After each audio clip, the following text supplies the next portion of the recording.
Ladies and gentlemen, may I have your attention, please? The opening ceremony will begin at 10 a.m.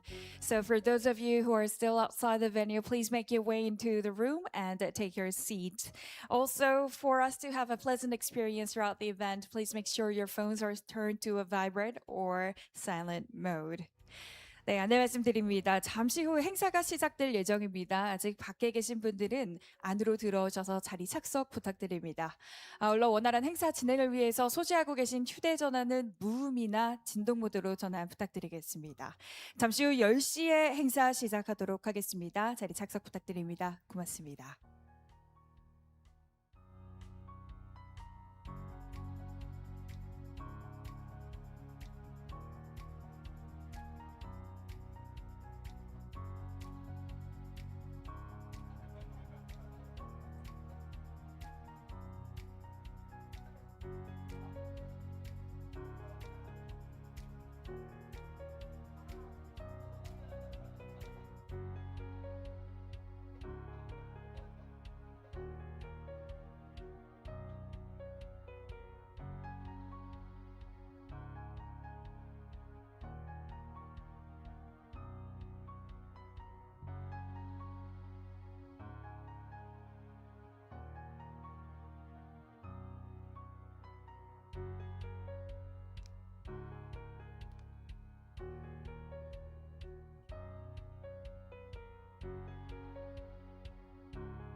네, 다시 한번 안내 말씀드립니다. 잠시 후 저희 개회식을 진행할 예정입니다. 아직 서 계신 분들은 자리에 착석 부탁드리겠습니다.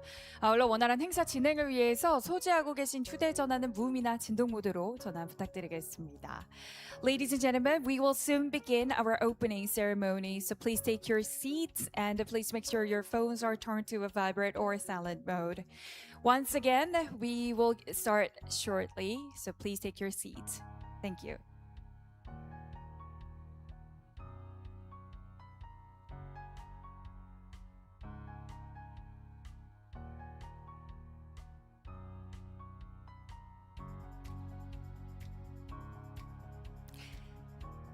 Ladies and gentlemen, Vice Minister Ryu Jae-myung and our distinguished guests are now making their way into the venue. Please welcome them with a big round of applause.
All right, ladies and gentlemen, we will now begin the opening ceremony. Please take your seats.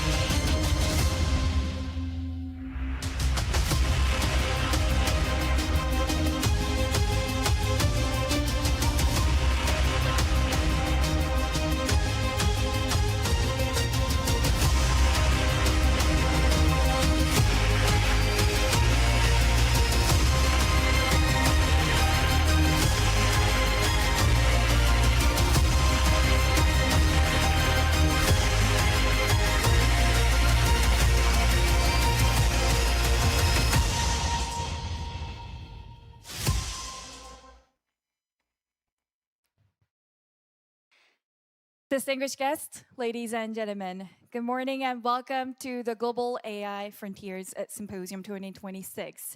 My name is Seojin Jessica Park. I'm a conference interpreter and a professional MC specializing in AI and global forums. It is my great honor to serve as your host for today's symposium.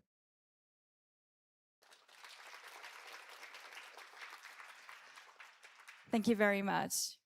First and foremost, I would like to extend my sincere appreciation to all of you for taking the time out of your busy schedules to join us here today. This symposium is held under the theme, AI Beyond Intelligence into the Real World. It brings together researchers from the National AI Research Lab and the Global AI Frontier Lab to promote international collaboration and exchange. Throughout the day, we will discuss not only the latest technological advancements, but also the societal impact and responsibilities that come with artificial intelligence. And I also would like to let you know that the Global AI Frontier Symposium 2026 is being live streamed on YouTube. We are truly delighted to extend today's discussions beyond this venue and to share valuable knowledge and insights with audiences joining us from around the world. So, before we begin, please allow me to introduce our distinguished guests who have joined us today. And please welcome each of them with a warm round of applause. First of all, we're honored to welcome Jae-myung Ryu, Vice Minister of Ministry of Science and ICT. Good morning, sir. And next, please welcome Leslie Pak Kaelbling, Panasonic Professor at MIT. Good morning, Professor. And we're delighted to welcome Noam Brown, Vice President of Research at OpenAI. Good morning. And please also welcome Yeon-gyu Kim, Policy Advisor to the Minister of Science and ICT. Hello.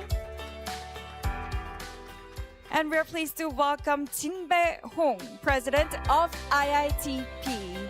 Good morning.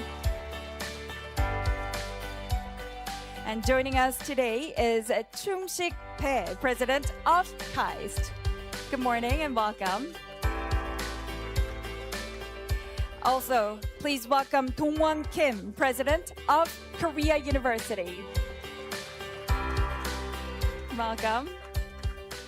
And we're pleased to welcome Sung-geun Kim, President of POSEC. Good morning, sir. And joining us as well is Dong-seop Yoon, President of Yonsei University. And also, please welcome Emily Black, Professor at New York University. Good morning. And we're also honored to welcome Won-gi Min, Chair of the Advisory Committee. Hello, sir. And joining us today is Song Jung, Director of KAIST Kim Jae-chol Graduate School of AI. Good morning, sir. And also please welcome Kyung-yeon Cho, Co-Director of Global AI Frontier Lab. Good morning, sir. All right, and last but not least, please welcome Ki-eun Kim, Director of National AI Research Lab. Thank you so much. While we are honored to be joined by many other distinguished guests today, time does not permit us to introduce everyone individually. We appreciate your kind understanding and also would like to express our sincere gratitude to all of our distinguished guests who are here today. Up next, we will now have the opening remarks by Jae-myung Ryu, Vice Minister of Science and ICT. Ladies and gentlemen, please welcome me to the stage with a big round of applause.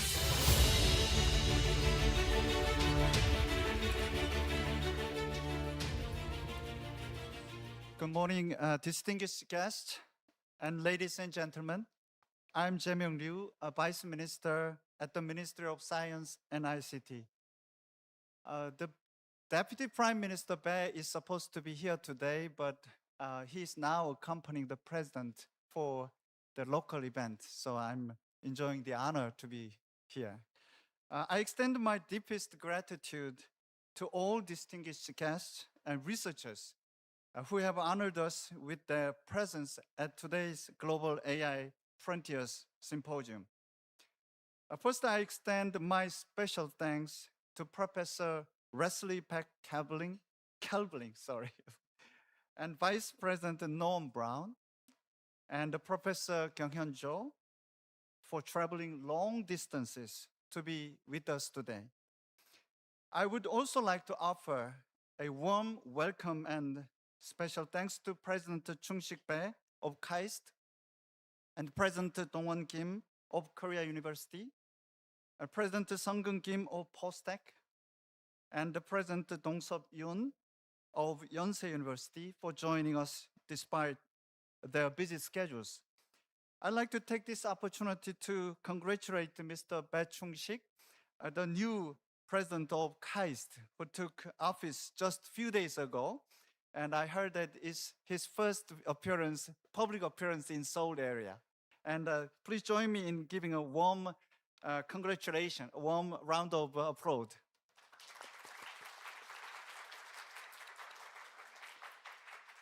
Distinguished guests, the global AI industry is undergoing rapid transformation.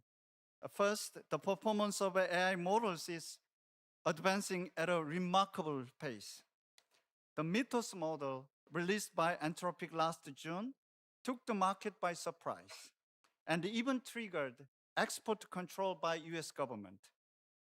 Significant changes are also taking place in AI applications. In the virtual world, AI is evolving beyond passive intelligence, such as responding to questions, into agentic AI that combines multiple tools to take action. Furthermore, AI is expanding beyond the virtual world into physical AI, which directly impacts the world that we live in. Only 6 months have passed since NVIDIA CEO Jensen Huang declared that the ChatGPT moment for physical AI is here. And we are now witnessing a rapid change centered on manufacturing, logistics, and mobility. Also, the phenomenon of a token economy in which the value of computing resources becomes even more important is also accelerating. Distinguished guests, with the goal of becoming one of the world's top 3 AI powers, Korea is pursuing bold AI policies this year, investing 9.9 trillion won, which is 3 times more than last year's AI budget. Not only that, in order to proactively respond to the rapid changes taking place these days, the government and private sector joined forces late last month, a few days ago, to announce the 3 mega projects driving a new strategic shifts in AI policy.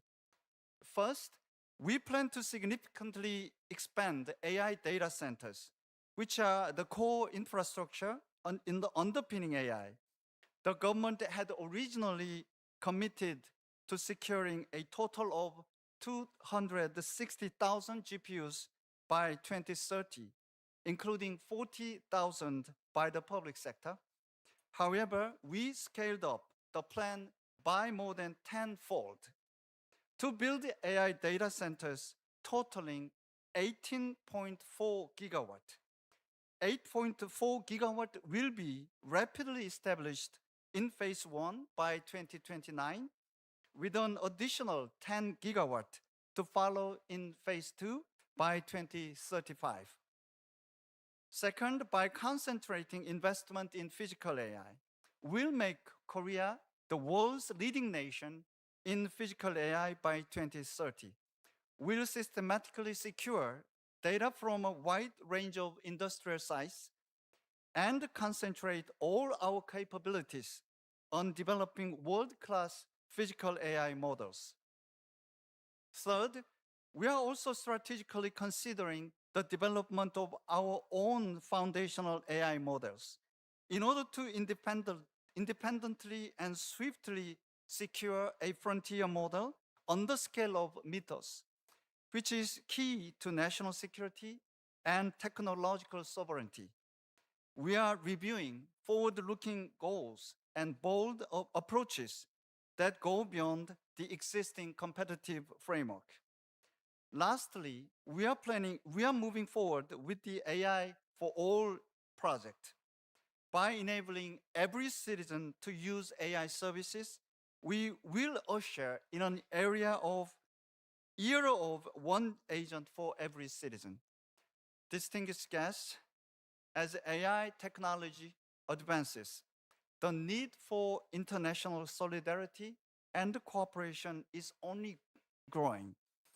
As emphasized in the report released the day before yesterday by the UN's International AI Scientific Body, a coordinated global response is needed to share the benefits of AI will bring and to reduce the risks of global inequality. In particular, there is a growing need for new international solidarity that gives consideration to developing countries at risk of being left behind. I hope that the Global AI Frontier Lab and National AI Research Lab, which are the driving forces behind today's symposium, will serve as a vital bridge in advancing open innovation and international cooperation. Once again, I would like to thank everyone for being with us today. I wish for the great success of this symposium and the best of luck to all of you. Thank you very much. Thank you very much, Vice Minister. He highlighted the significance of this global symposium in this era of rapid transformation and also touched upon a government's efforts for a strategic shift in the field of AI. Once again, please join me in giving him another warm round of applause. Thank you. And moving forward, we will have a welcome address by Jin Bae-hong, President of the Institute of Information and Communications Technology Planning and Evaluation. Please welcome him with a big round of applause.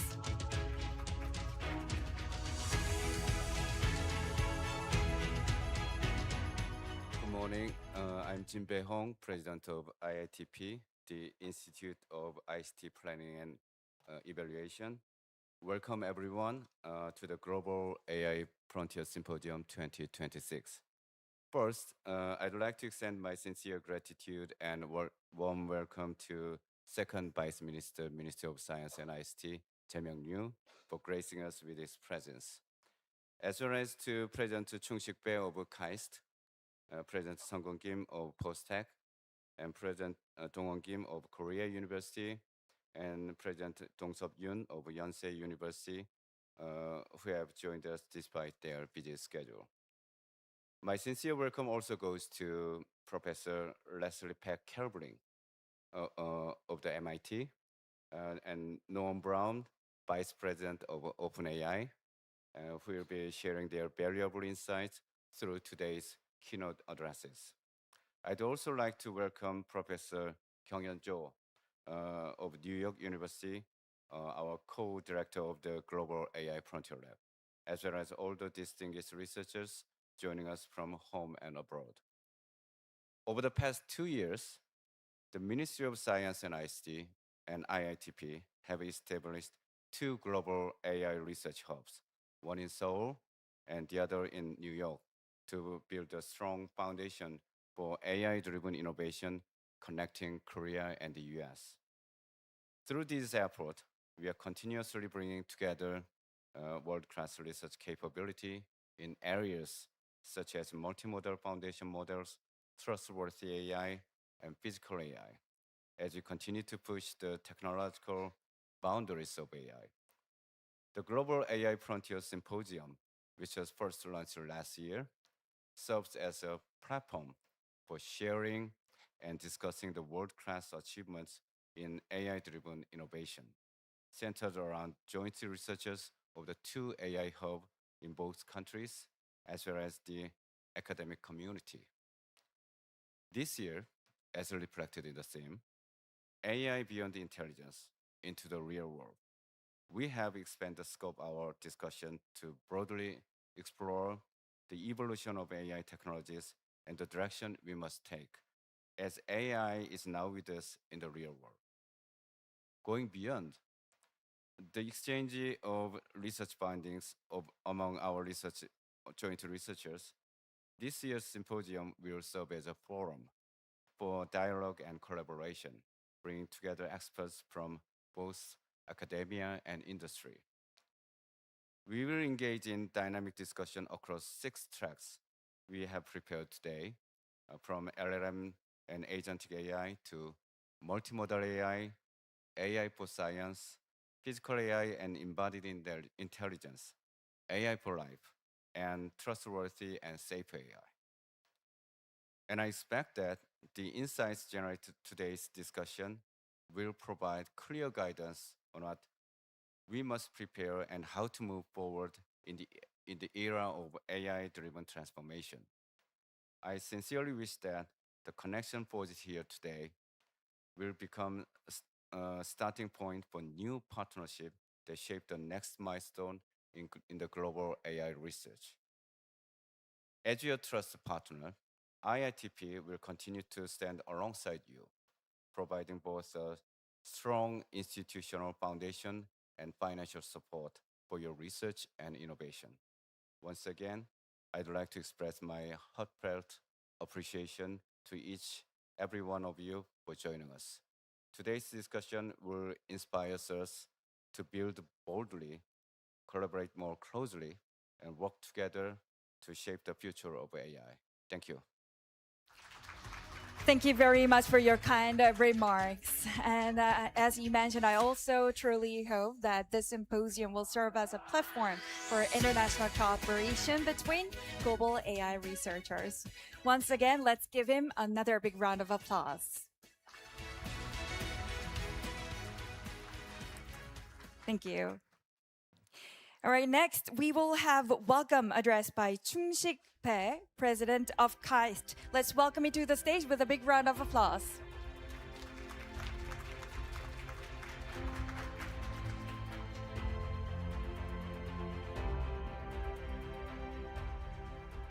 Hello, everybody. I'm Chung-sik Bae, the fresh president of KAIST. It's my great honor to welcome you to this Global AI Frontiers Symposium 2026. I'd like to express my special appreciation to Vice Minister Jae-myung Ryu, who gave a very warm special treatment for me, and President Jin-Bae Hong of IITP, who gave the talk just. And AI is advancing at a remarkable speed, day by day, second by second, actually. But the future of AI will depend not only on the technology itself, but also on the questions we choose to ask, the people we educate, and the partnerships we build across the borders, every border. As a university committed to bold research, innovation, and global collaboration, KAIST is honored to join the Ministry of Science and ICT, IITP, the National AI Research Lab, and the Global AI Frontiers Lab in supporting this meaningful gathering.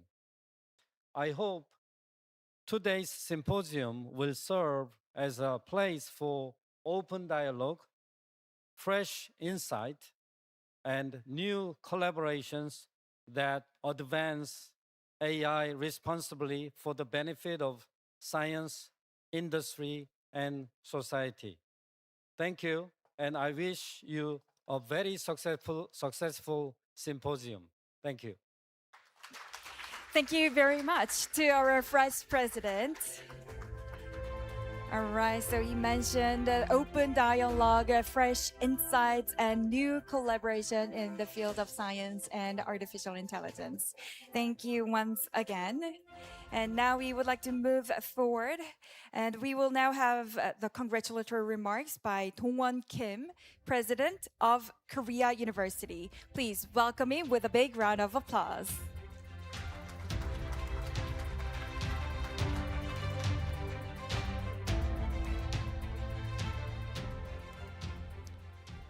Honored guests, esteemed scholars and participants, it is a great pleasure to join you today. I warmly congratulate you on the opening of the Global AI Frontier Symposium 2026. AI is moving beyond technological progress and into the real world. Its true value will be measured by how it improves industry, society, and people's lives. This is why open collaboration across disciplines, institutions, and borders matters more than ever. Korea University is proud to be part of the National AI Research Lab. We will continue to support AI that serves people and society. I hope today's symposium becomes a meaningful platform for new ideas and lasting collaboration. Congratulations again, and thank you. Thank you, President Kim, for your kind remarks. I also truly hope that this symposium will serve as the venue for open collaboration and new ideas. Thank you once again. All right, next we will have the congratulatory remarks by Sung-geun Kim, President of POSEC. Please welcome me to the stage with a big round of applause.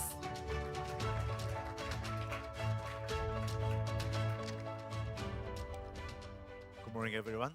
It's great to be here. This congratulatory remarks was supposed to be 30 seconds, but now it's 1 minute.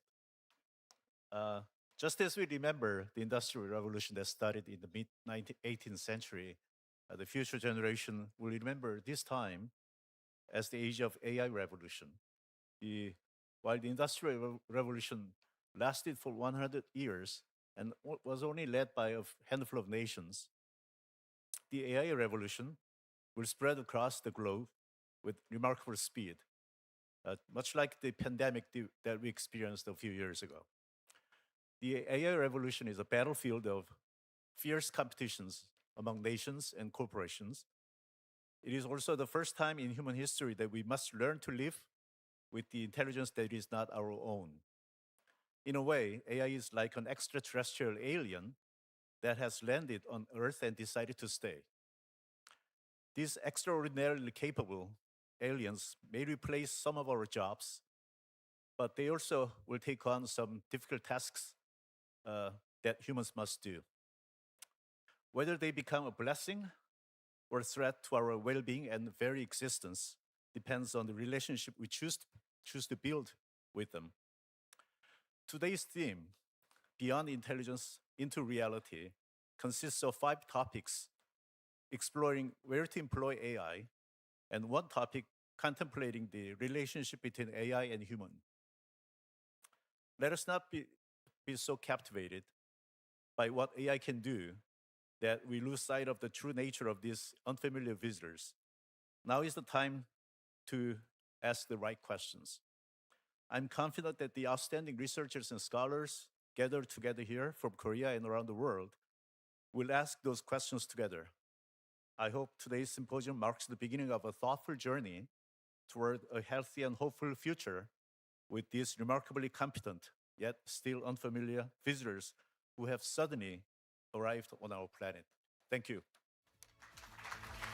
Thank you very much for the insightful remarks, and I really hope to see right questions as you mentioned today.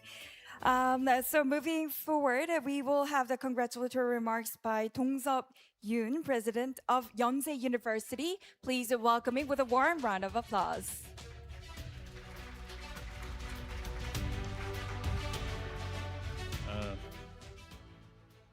Distinguished guests, it's a great honor to join you at the Global AI Frontier Symposium 2026.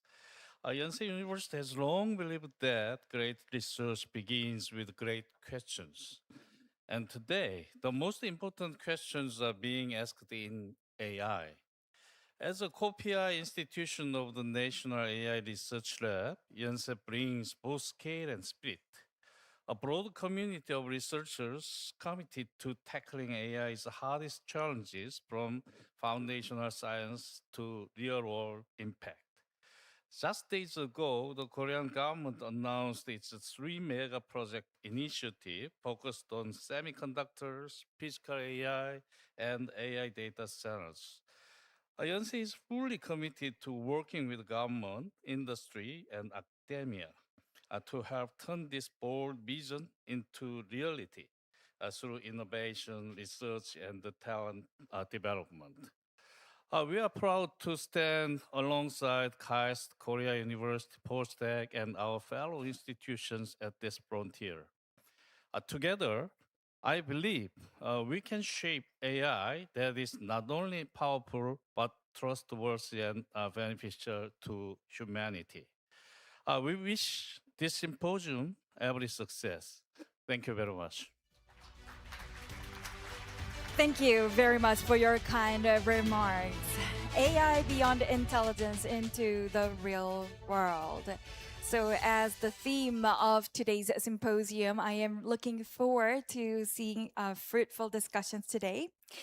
And now we are pleased to present a special congratulatory video to celebrate the opening of the Global AI Frontiers Symposium 2026.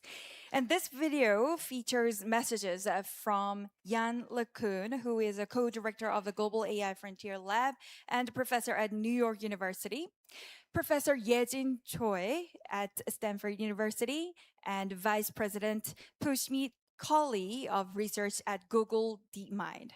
Ladies and gentlemen, please have a look.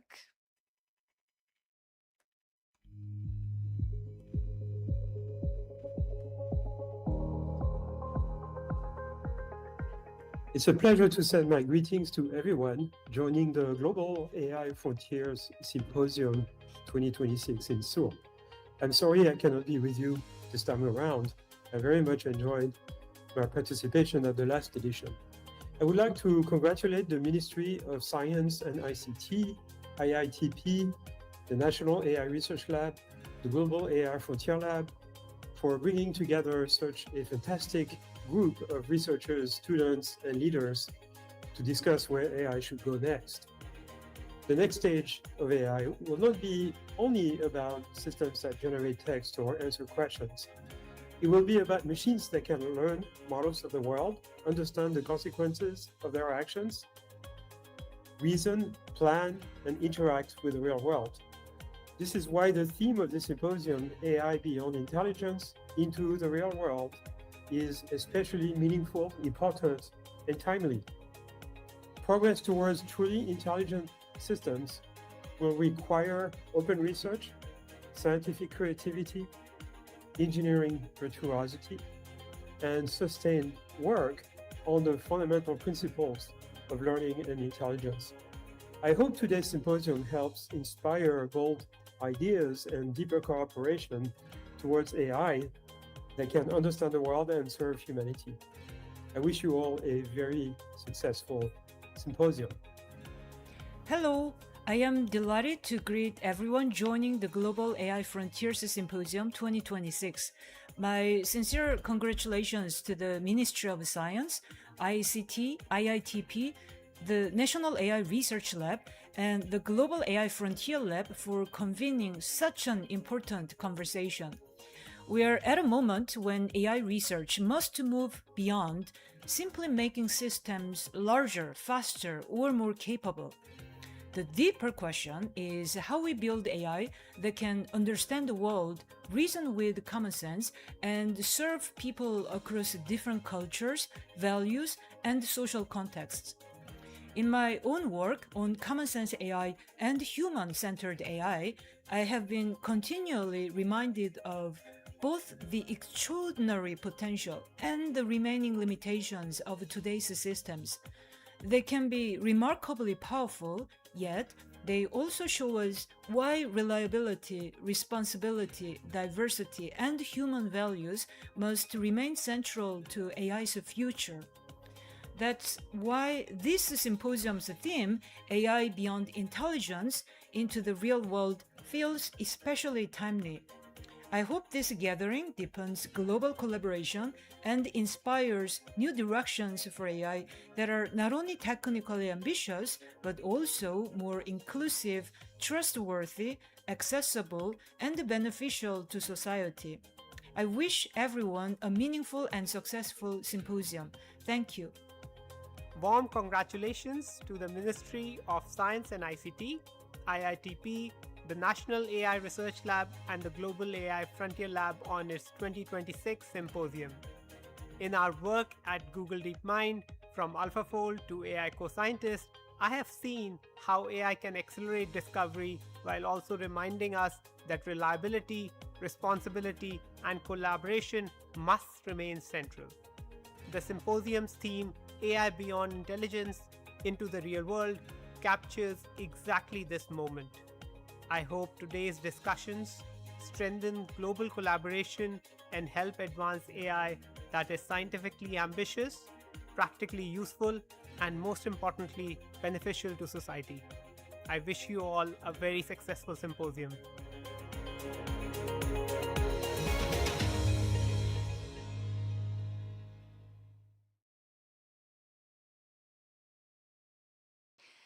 All right, so it feels like just yesterday that they shared their meaningful inspiration with us in person during last year's symposium.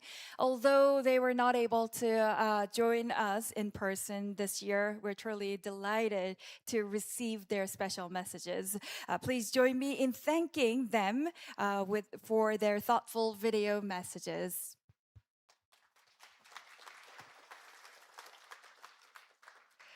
Next, we will have a group photo to commemorate today's event. I would now like to invite the following distinguished guests to the stage for the group photo. Tae-myung Liu, Vice Minister of Ministry of Science and ICT. Leslie Pak Kaelbling, Panasonic Professor at MIT, please come up to the stage. And Noam Brown, Vice President of Research at OpenAI. Yeon-gyu Kim, Policy Advisor to the Minister, and Jin Hong, President of IITP, Chung-sik Bae, President of KAIST, and Dong-won Kim, President of Korea University, Sung-geun Kim, President of POSEC, Dong-seop Yoon, President of Yonsei University, and Emily Black, Professor at New York University, Won-gi Min, Chair of the Advisory Committee, and Song Jung, Director of KAIST Kim Jae-chul Graduate School of AI, Kyung-yeon Cho, Co-Director of Global AI Frontier Lab, and Ki-eun Kim, Director of National AI Research Lab. And as our stage is limited, we regret that not all of our distinguished guests can be accommodated for the group photo. Thank you for your understanding. Once again, thank you very much for coming.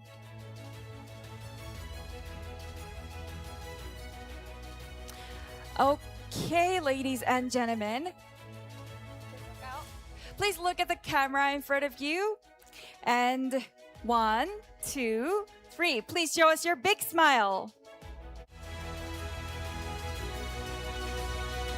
And now let's strike a fighting pose to celebrate our shared commitment to the future of AI. So open my count 1, 2, 3.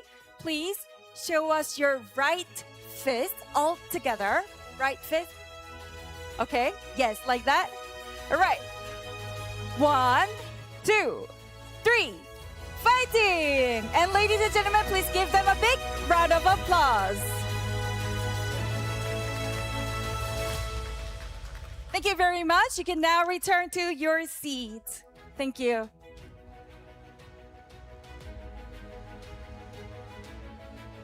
All right, so this concludes our group photo session. We kindly ask all distinguished guests to please take your seats.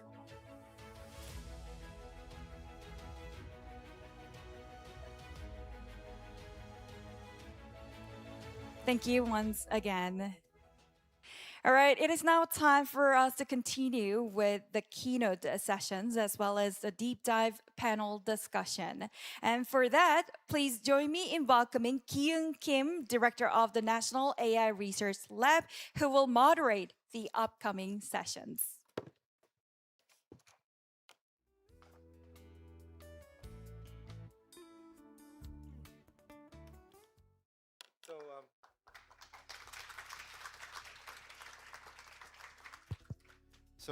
Thank you for the waiting for the main event.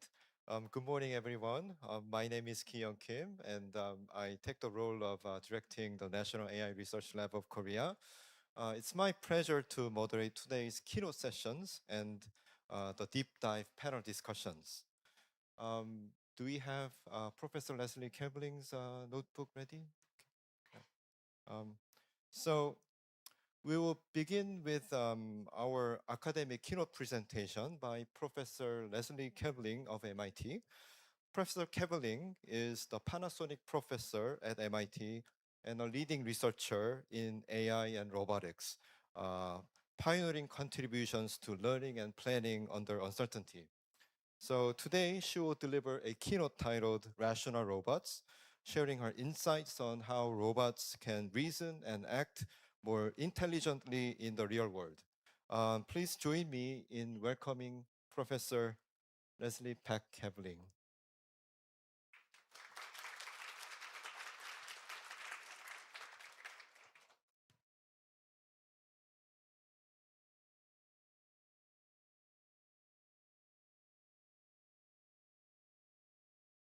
Okay, that's okay. Okay. All right. We good? We're good. All right.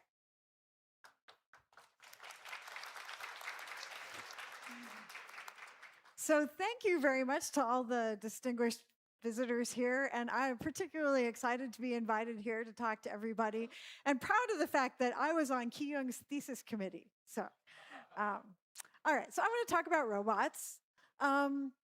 And I think before we talk about robots and what they're good for and how to think about them, we have to be clear on our intended job description for a robot.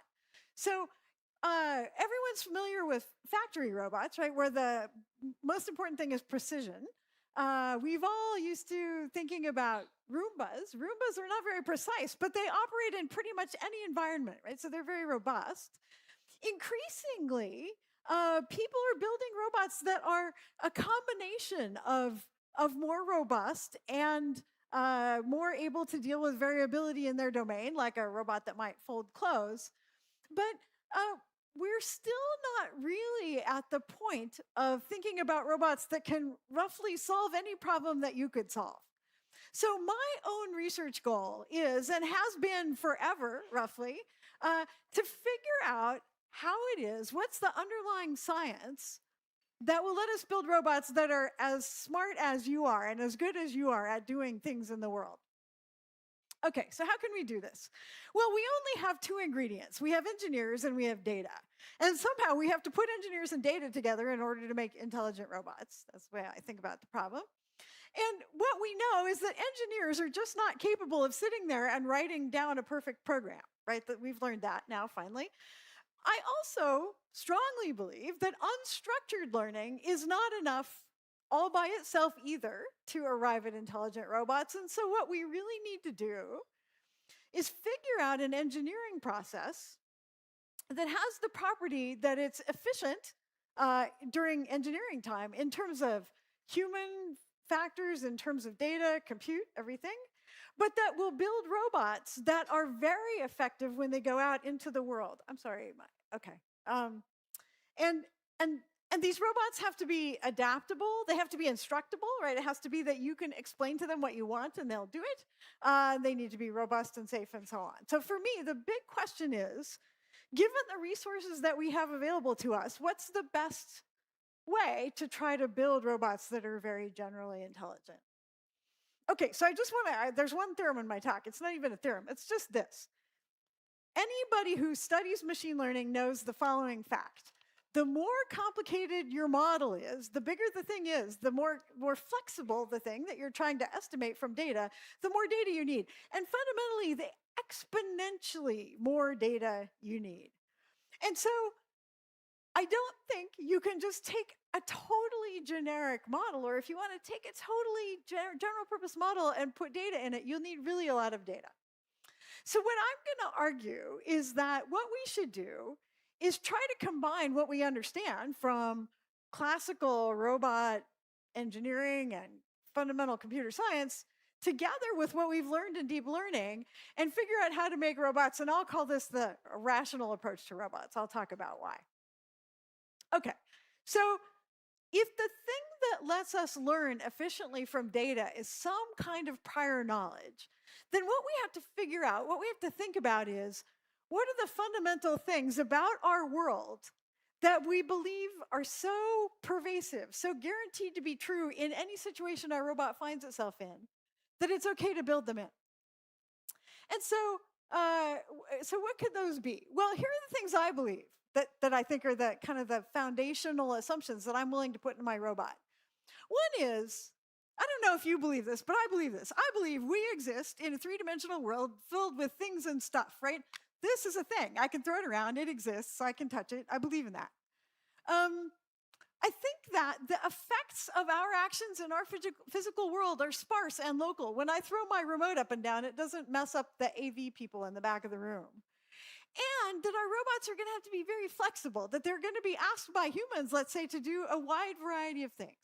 So I want to take those three fundamental assumptions and figure out how to build a robot.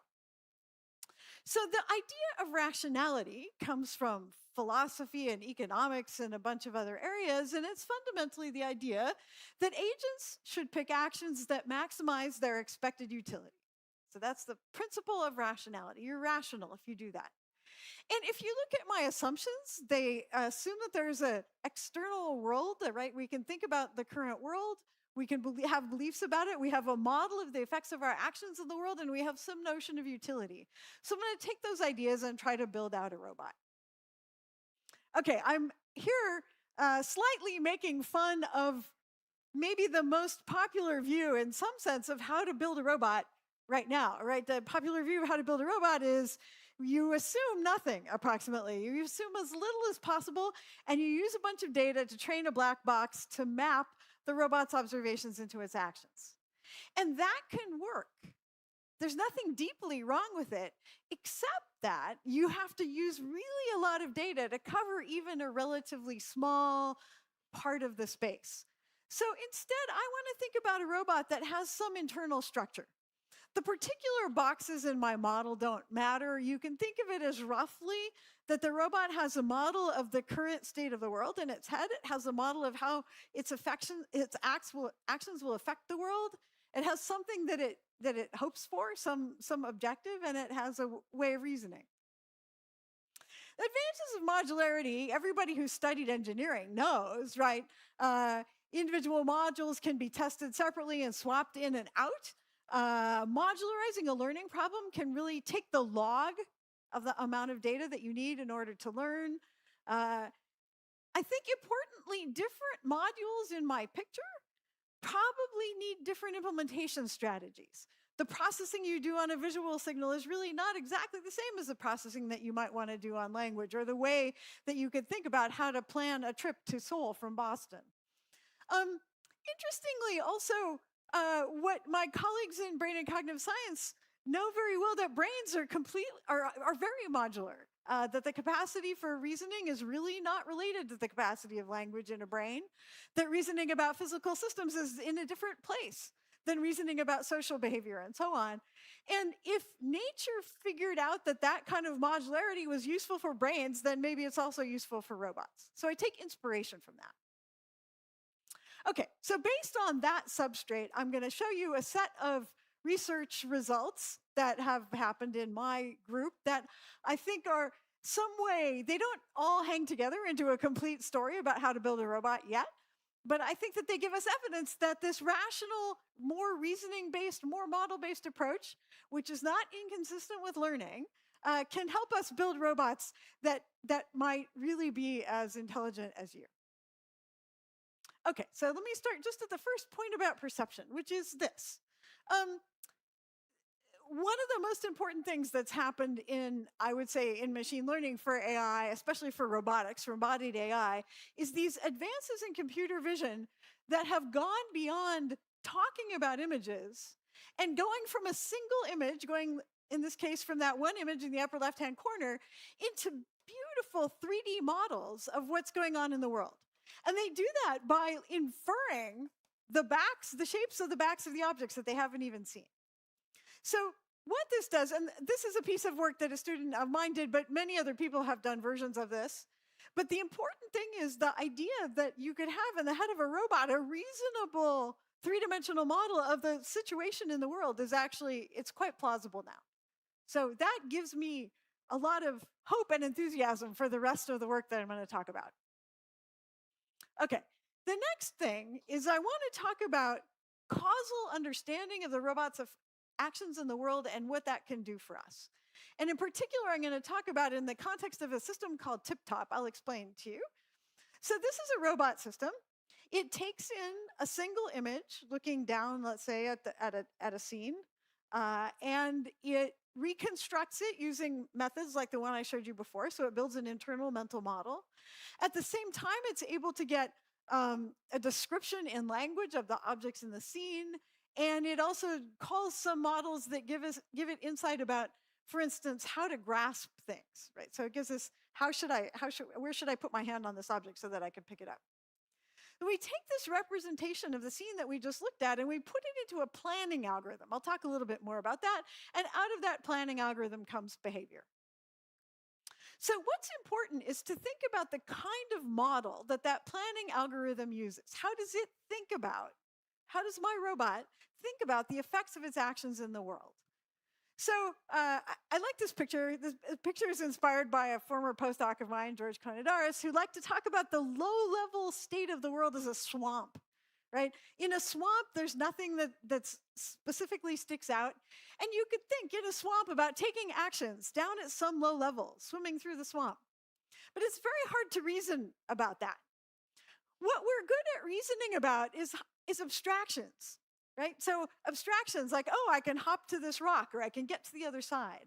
And so what I'm interested in is learning and using what I'll call causal action models. These are models, the neural network people in the room have heard everybody talk about world models, right? World models talk about the current state of the world and an action and they predict what the next state will be.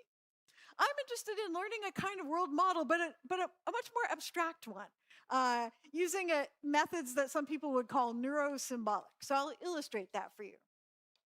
So using that model, maybe we can talk about the effects of our low-level actions in some more abstract way. Those models can be written down in something that looks like a combination of a programming language with some neural network stuff. I'm not going to dig into that in detail, but if you want to talk to me later, I would be happy to. Okay, and using models like that, we can use methods called task and motion planning that can actually quite efficiently plan pretty long horizon, into the future behaviors for a robot. So we have a method, some of my students have collaborators at NVIDIA and have gotten now GPU parallelized planning algorithms so that they can run efficiently. And so a robot can take a goal. In this case, it was to put 3 things, well, a package of crackers in each bin. And it can take the model that it got from perception and in its head reason about what actions it might take and decide what to do. And once it's made a plan, we can then take that and actually execute it in the real world. So this is an example now of the robot looking at the scene, making a plan, and then executing it to put the crackers in the bins, right? And what's important here is that it's happening in efficient time, and that the objects are arbitrarily arranged on the table and so on. It's important also that by taking advantage of general purpose and well understood reasoning and planning algorithms, we can take the system and apply it to a totally different robot with about 2 hours worth of work. So it just has to read in a description of the shape of the new robot, and then it works on the new robot. So there's no learning, I should say. There's no learning in this system. This is what people call zero shot. That just means it can do a thing without being trained.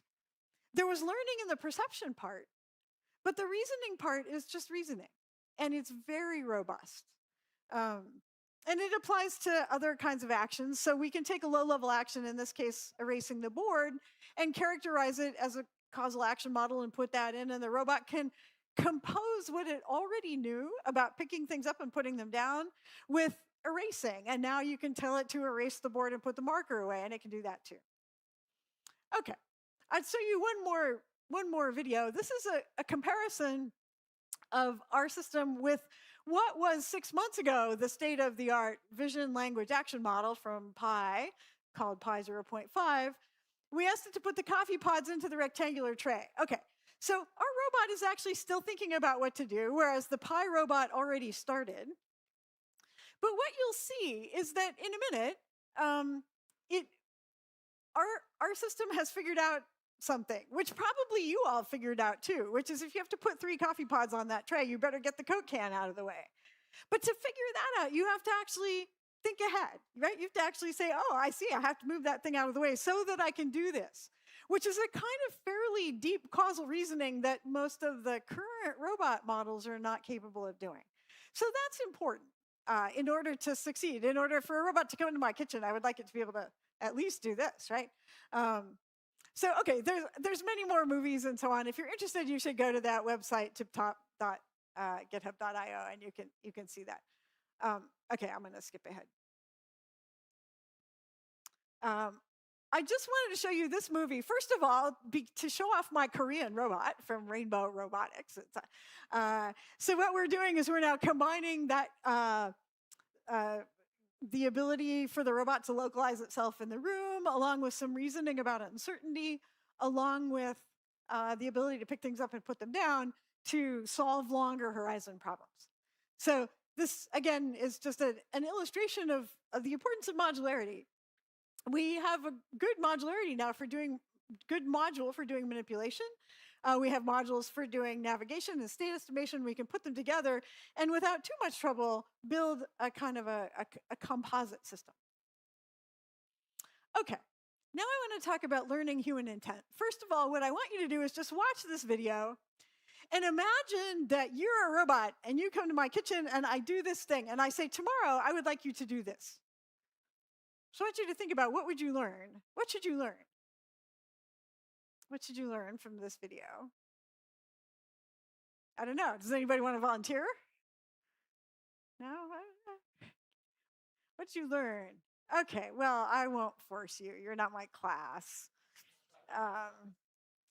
Okay, so most of the current, almost all, not all, I don't know, maybe the majority of robot learning right now is learning from imitation. But the question is, what should we learn from a demonstration?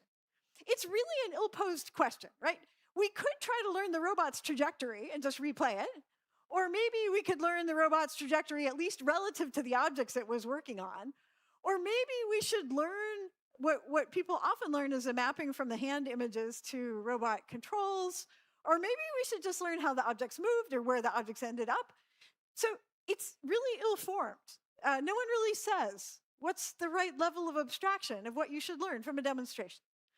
And I would argue that what you can learn depends on what you already know. If you're a cooking expert and I do some kind of cooking of a dish, you could watch it once and be like, oh yeah, okay, I get that, I could do that. If you're not a cooking expert, then you might have to understand it at a very low level of abstraction and do it in almost exactly the same detail as me.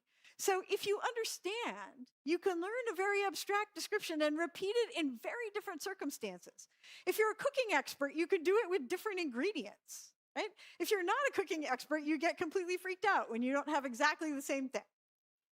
Okay, so I want a robot to be able to learn as much as it can the demonstrator's intent so that it can generalize very much to new circumstances. So we set this up as a Bayesian reasoning problem. I am not going to torture you with the math, but I'm going to show you the basic idea. So what we do is we look at the scene. We use the same 3D reconstruction methods to build a model of what's going on in the scene. And what we're trying to find is a computer program, we call it an explanation program, that will take a new situation and produce not behavior for the robot, but goals for a planner. So in this case, it says, okay, I saw that scene, and I have this program that looks at it and produces a goal for the planner that says, be sure that the tools are in the pot with the handles down. Okay, so that's a program. So the question is, how do we do this? And the answer is that it's kind of complicated, but basically what we do is we use an LLM as you could think of it as a prior distribution on possible descriptions of what a human might want in a scene. And we take that together with reasoning that comes from the planner about the actual trajectory that the human did. And together we use this information to infer a program that's the most likely description, given the prior, of what the human wanted. Okay, I'll show you one more example, and again, I'd be happy to tell you more. But this thing can learn, in this case, it's learning from 3 demonstrations. So this is the entirety of the training data. Right, so we show the robot, in this case, we're teleoperating the robot 3 times to do something. And from that, we're able to infer a very general purpose program, which can be applied now in new scenes with different numbers of objects, different types of containers, and so on. So the point here is generality and generalization. From very little data, we can learn a new thing. Okay, I have 2 more pieces to talk to you about. So the next thing I want to talk about is how we can learn these kinds of causal models, these neurosymbolic causal action models, from data in new situations.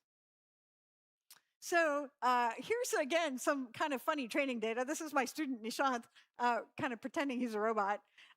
It doesn't really matter. He's just showing that there are some things you can do in this world. In this world, you can pick things up and put them down. You can erase the table with the cleaning thing. You can dump out, if you dump the plastic bucket, then the stuff will come out and so on. So he's doing these demonstrations. We take these demonstrations and they're labeled with which action happened from frame to frame. So they're given a little bit of labeling. And the idea is that from that, we're going to try to learn one of these causal action models. And if we can learn those things, then we can generalize to very new situations, right? We can generalize from Nishant to spot the robot in a different place. And we use planning. Again, we use reasoning to combine the learned operations with the previous operations the robot already had to solve problems in new situations. The details of how this learning algorithm works, again, I don't have time to teach them to you, but I want to make one point, which is people often imagine that learning and gradient descent in a neural network are the same. But they're not. There's all kinds of other ways to do learning, and you can do learning in the space of symbolic representations, right? So we do learning in the space of symbolic representations, and that lets us learn these causal action models. Again, we use an LLM to suggest good predicates. We use an LLM to suggest good symbolic terms to use to describe the situation in the world. And that turns out to be very helpful. We don't trust the LLM. We get the LLM to give us a bunch of ideas about how you might talk about the scene. And then we pick the ones that give us the most explanatory power. And those are the ones that we use in a model. So I can show you, here's a case where we learned from 6 demonstrations, and now the robot's in a completely new place. It's in a different building, and it was given the goal of putting the Coke can in the bin and wiping off the table. This is interesting, and putting the eraser in the bucket. It had to get the eraser out of the bucket and then go wipe the table, and then go and put it back away. So we don't need to watch it work, but it does the thing it's supposed to do. And here's another example, right? So this is a kind of a fancy juicing machine. I've never seen one of these before. Nishant wanted one, so I bought him one. But you can put any fruit in the top, and he's doing some demonstrations of how you can use it. It turns out that you have to put a cup on one side and a cup on the other side, and then if you turn it on, the juice comes out one side and the other goo comes out the other side. So again, from just a few demonstrations, the demonstrations don't tell the robot what to do. They just illustrate how the world works. Then we can learn a model. Again, I don't expect you to read this, but roughly it has the right idea. It says if you have 2 empty cups on either side and you have a fruit in the thing and the top is closed and you turn the switch on, juice will come out into your cup. So if the robot knows that, then it can operate in a new place. So here we asked it to make pear juice. Again, this is a completely new situation, but it looked around, it found a pear. It never made pear juice before. It's going to go put the pear in the hopper and so on.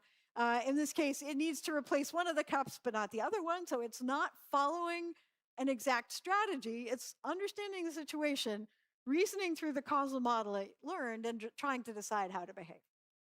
So we get kind of robust and flexible behavior this way. Okay, one more small part. So what I hope I've illustrated is that if we understand how the world works, we can use that understanding to reason about how to behave to achieve goals. But interestingly, if you understand how the world works, you can also use that to make your learning more efficient. So I'm going to illustrate that now. In the context of Spot the Robot.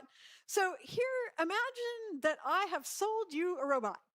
And in my robot factory, I've done as best I can to build in some abilities.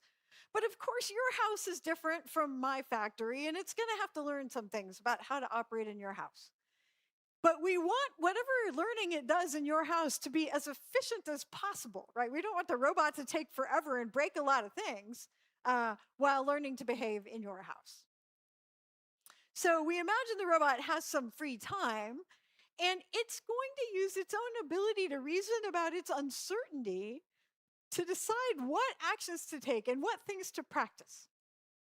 So here's the situation. We let Spot go into the room, and we asked it to put the toys in the container.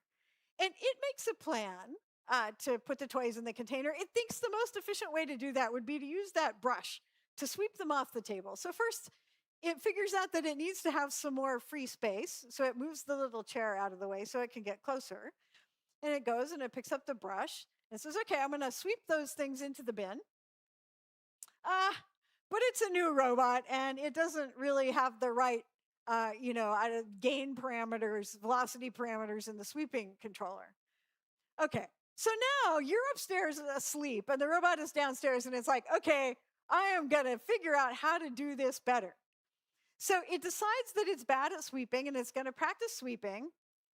And so what it's able to do is use its own reasoning ability to reset the environment back into a situation where it can try again to practice this thing. So it ran all by itself for 3 hours with just battery changes. And while it did that, it was improving its internal sampling neural network, actually, that tells it how to adjust its velocities in order to do a certain kind of problem. And so now when it has to perform the next morning, let's say the people get up and ask it to do a job, it's able to succeed. In robotics, we have a tradition of having a gremlin come and mess things up. So the gremlin comes in and the robot, it was just about to declare victory, but then suddenly one of the toys is in the wrong place. But again, because it can reason about the effects of its actions, and because it already knew that it could take a platform over there and climb up on it, it's able to make the plan to bring the platform over there and climb up and get the thing and put it back in the bin. Okay, so I want to argue that if we want to make, let's see, I'll make my argument a little more subtle. It's possible with an enormous amount of data and very little structure to learn anything. It's true. But we have to think about the data versus structure trade-off and what the engineers can do, what do we know about the world, and so on, and where we want to live in some kind of trade-off space between structure, lots of structure and little data, or lots of data and little structure. And I think at least on the short horizon, by the short horizon, I mean few years, 5 years, 10 years, 20 years, I don't know. So that horizon, that we really have to think carefully and engineer seriously the systems that we build and figure out how to use data as efficiently as we can. So with that, I would like to thank my students and colleagues and sponsors, and I would be happy to take any questions if we have time. Thank you.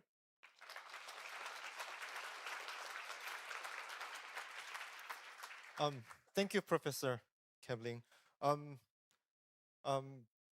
I wish we had a Q&A session, but due to interest of time, maybe we can defer taking questions at the end of the panel discussion. So please, thank you very much, Professor Kaelbling. Please join me giving her another round of applause.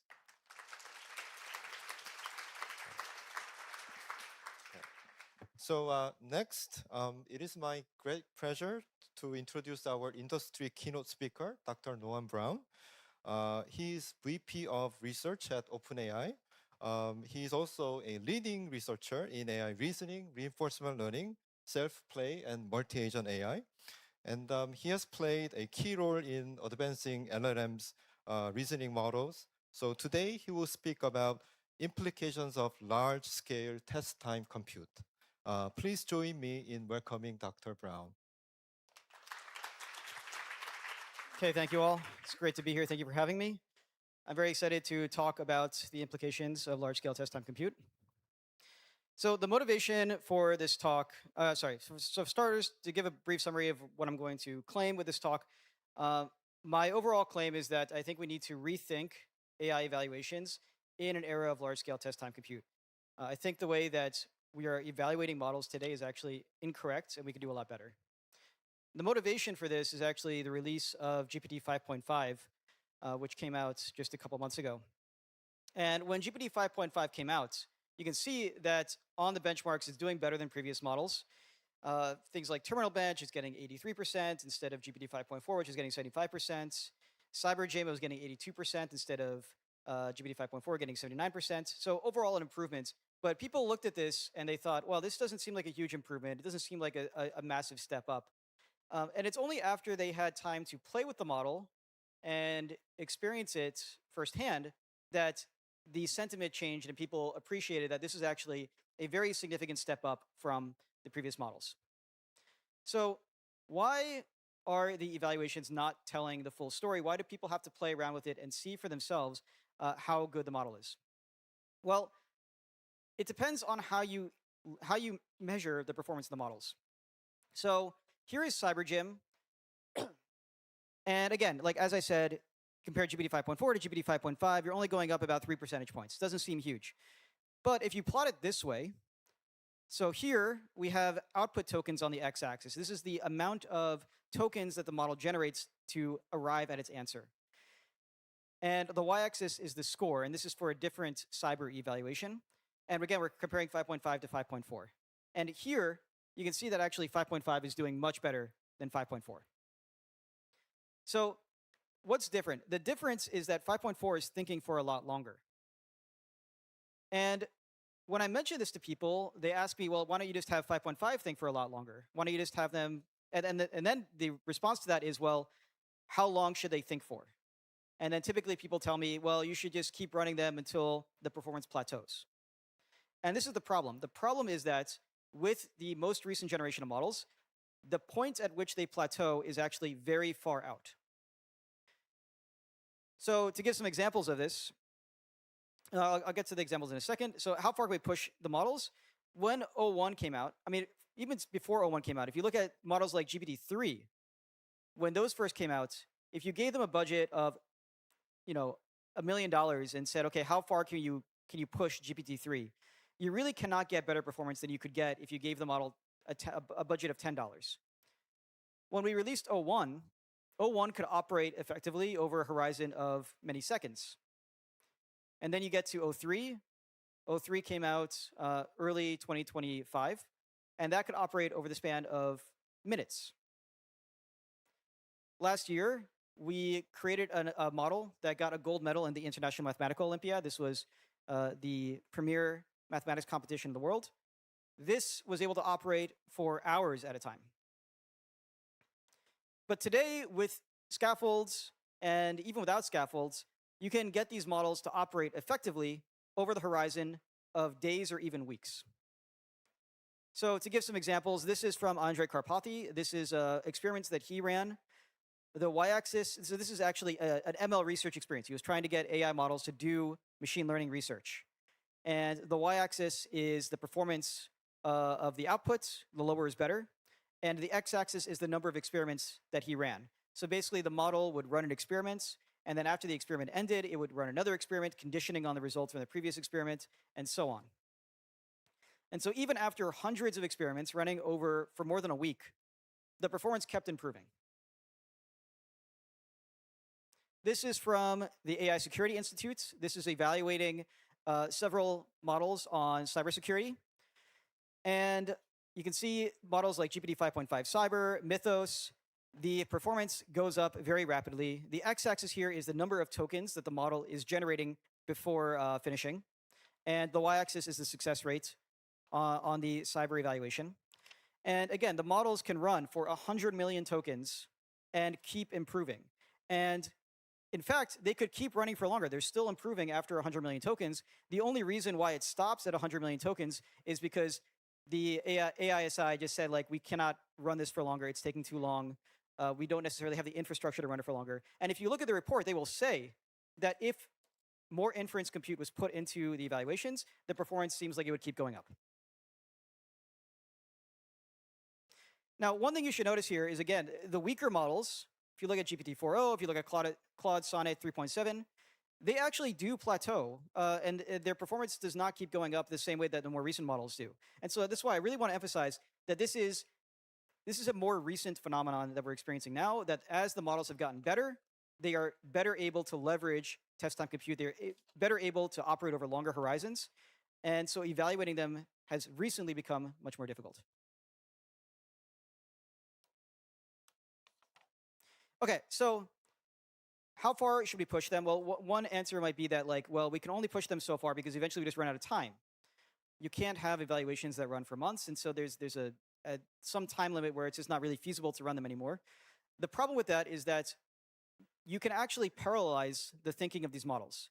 So instead of just having one serial output of the model, one serial chain of thought where the model outputs a token and then another token and keeps going, you can actually have them think in parallel in the same way that you can have a bunch of people work on a problem together and solve it more quickly.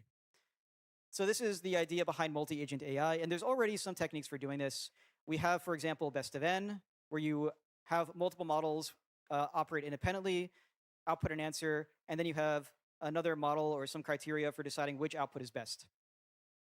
You could also have consensus, where you have them all operate independently, they all output an answer, and then you go with the answer that is most common. Now, I think the key thing to understand, and there's other techniques you can use as well. There's a lot of very interesting multi-agent algorithms that are being developed these days. The key thing is that they are less token efficient, so they are less cost effective compared to just having a single model think for a very long time. But they are lower latency. And so this means that time itself is not necessarily a bottleneck for pushing these models to achieve much higher performance. In fact, we can see this with even the announcement of O1 from 2024. This was a chart from the announcement comparing GPT-4o, O1 preview, and O1. And the shaded area was the additional performance gain from having 64 models do consensus. So 64 models running independently, and then returning the most common answer, you can see that you still get a quite substantial performance boost by using this parallel test time compute technique. Okay, so my argument is that the right way that we should be evaluating the models is not with a bar chart.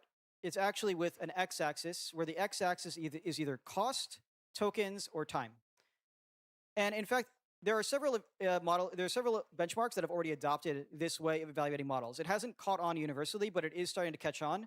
And what my motivation for this talk is that I really want to encourage everybody to move in this direction, because I think this is the proper way to evaluate the models.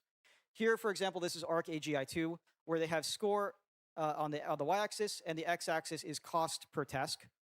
And you can see you get this very nice scaling curve from all of the models. GPT 5.5 in particular scales very nicely, and the performance keeps going up with more test time compute. It seems very likely that if we were to push it even further, it would keep going up. This has also been adopted, for example, from artificial analysis in their index. So here, the x-axis is the number of output tokens used to do the evaluation, and the y-axis is the success rates on the index. And you can see the performance, scales. You get a nice Pareto frontier of performance improving as a function of the number of output tokens. Okay, the other implication of this is that I would argue that the way that safety and preparedness evaluations are being done today is broken. And the reason, I think, is because a lot of these evaluations were developed around the time that ChatGPT came out, either slightly before or slightly after, when the state of the art was GPT-4. And GPT-4, you couldn't really scale the amount of test time compute in it, to get much higher performance. You could a little bit, but again, you couldn't put in $1 million and expect extremely good performance, more than you would get with like $100. So safety evaluations, the way they work is that whenever a model is released or is being prepared to be released, there's a bunch of safety evaluations being done to measure whether there are risks posed for things like cyber, nuclear, biological, whether they might contribute to catastrophic harms. But if intelligence is a function of the amount of test time compute that goes into the model, then at what amount of test time compute, at what budget, should these evaluations be done? The reality is that there's a lot of these evaluations that need to be done. There's a lot of data points. It's not feasible to run them all at a budget of $1 million. And so they are done at a relatively low budget. But if there are some organizations that could easily spend $10 million, and so the risk is that you do the safety evaluations at a budget of, let's say, $10 or $100, and your evaluation says, yes, this model is not capable of very dangerous actions. And then you release it. And actually, if an organization were to put in $100,000 or $1 million or $10 million into the inference, into the test time compute of this model, then they could actually achieve much more powerful capabilities than what seemed to be the case from the safety and preparedness evaluations. I actually think a great example of this is the release of Gemini 3 DeepThink, which came out several months ago. When Gemini 3 DeepThink came out, the performance on all the benchmarks, as measured by a bar chart, was much higher than previous models. And there was a lot of outrage from the safety community, the AI safety community, because there was no accompanying system card along with this model release. So people were saying, this is outrageous. How could they release a model so powerful without any sort of evaluation of its dangerous capabilities? And I actually think that this was the wrong response. I think that actually Google, it's quite reasonable for them to release Gemini 3 DeepThink as it was, because as far as I can tell, and I don't work for Google, I don't know for sure, but my suspicion is that Gemini 3 DeepThink is a scaffold of other models. Basically, they take Gemini 3 or Gemini 3.1, they do a bunch more queries, and they basically use 100x the test time compute that they use for Gemini 3 or Gemini 3.1. And so this is basically packaging a scaffold in a very convenient way for users. But the implication of that is that anybody could have taken Gemini 3 or Gemini 3.1 built their own scaffold and achieved the capabilities of Gemini 3 DeepThink.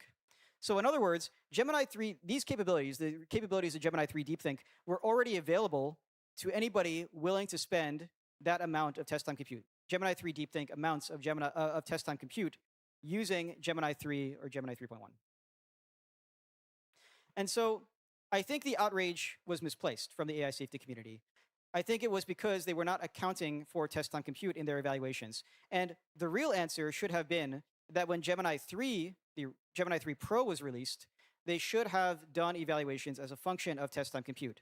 And if they had done that, then I would expect that actually we would see Gemini 3 DeepThink did not pose any additional capability improvement over what was achievable with Gemini 3 Pro. It was just running at 100x the inference compute. So in my opinion, this is, I think, the proper way that safety evaluations should be done. This is, my dream way of doing the evaluations. You have an x-axis, which is inference budget, and a y-axis, which is some kind of capability index. And of course, like I said, it's not feasible to do all of these evaluations at an extremely high budget. But we do see that performance scales pretty predictably with the amount of test time compute that goes into the evaluation. And so what this means is that it seems likely that you could predict what performance would be at an extremely high inference budget using a small amount of compute. So you can plot the performance at, well, what does the performance look like at $10, at $100, at a budget of $1,000? You stop there and you plot what the performance might be like at $10 million. And my guess is that this would actually give you a reasonably accurate prediction of what the performance would look like. This is a very easy thing to evaluate and measure and quantify if it is actually possible to predict benchmarks in this way.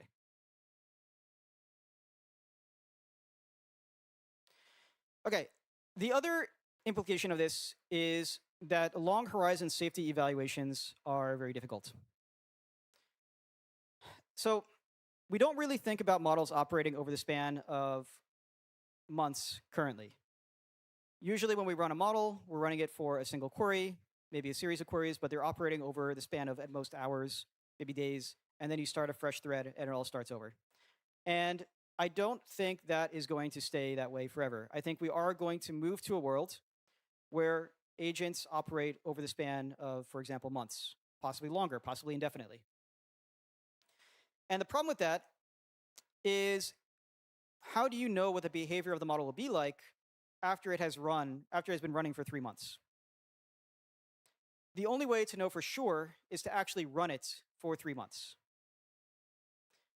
But given the speed of progress, the period between model releases is itself only 2 or 3 months at this point.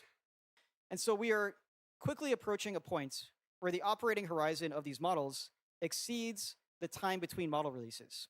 And so what that means is that if the models are able to effectively operate over the course of months, then nobody is going to actually know what the ceiling of capabilities are for these models, because they won't have enough time to evaluate it before the next model comes out.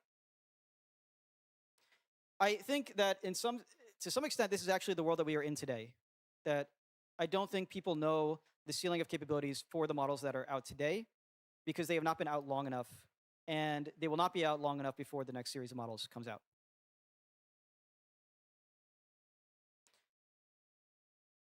Okay. The other thing I want to talk about is, I think test time compute in many ways gives us a window into the future. Capabilities that today will cost $1 million today will cost perhaps $100 next year. Not all, but some. And so this means that we can get a sense of what the capabilities will be like a year from now, what the capabilities will be like at a budget of $100 by doing large-scale expensive evaluations today of the existing models. I think a good example of this actually is just last month, my colleagues and I at OpenAI announced that our internal model managed to disprove the Erdos unit distance conjecture. So from what I understand, I'm not a mathematician, but from what I understand, this is a long-standing, outstanding problem in mathematics that a lot of mathematicians have worked on. And this is the first instance of an AI model contributing to mathematics by disproving a conjecture in a way that is both interesting to mathematicians and useful to them. They've been able to use the ideas behind this disproof to now apply to other open problems as well. And this was done by an internal model at OpenAI that has not yet been released at a very low budget. After we announced this result, people externally found that you could steer GPT 5.5 to be able to achieve the same result. Now, you had to prompt it and steer it. So basically what you had to do was ask GPT 5.5, hey, here's this open problem. Can you list a bunch of different strategies for how to approach it? And then one of the approaches that it lists is actually quite promising. And so you ask it, okay, could you dive down deeper into this approach, investigate this more? But eventually, if you do this enough times, it will arrive at the actual disproof. Now, what that means is you could probably form a general scaffold of GPT 5.5 where you ask it for any problem, okay, list a bunch of different approaches, and then for each approach, investigate that in detail, and then see, does this actually answer the question that you have? And that general scaffold probably would have been able to disprove the Erdos unit distance conjecture.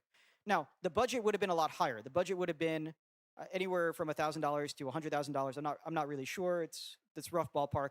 It's much more expensive than what it cost for our internal model to disprove the unit distance conjecture. But it is an example of how you can potentially get a window into the future. You can see what the capabilities are for future models by putting a lot of test time compute into the models of today. Now, this doesn't apply for everything. There are some evaluations where you do not see an improvement from applying more test time compute. I think a good example is if you ask a model, when was Abraham Lincoln born? Or ask for some obscure person's birthday. You don't give it any tools. You don't give it access to the internet. Obviously, even if it were to think for a week, it's not going to be able to answer that question with any higher probability than if it thought for 5 minutes. But there are a lot of problems where being able to think for longer does actually benefit the model quite a lot. I think a trivial example is Sudoku. Sudoku, it can be very difficult to generate a solution, but it's very easy to tell if a solution is correct. And so you can always do better by being able to think for longer because you can just try more and more possibilities and see if and then you can verify if you've actually arrived at the correct answer. So all these benchmarks fall somewhere along these two extremes. But a lot of the very challenging reasoning tasks that we want these models to do tend to fall into this category where they benefit a lot from more test time compute. And I would also argue that as the models have become more capable, more and more tasks are shifting into this direction where they actually do start benefiting more from test time compute.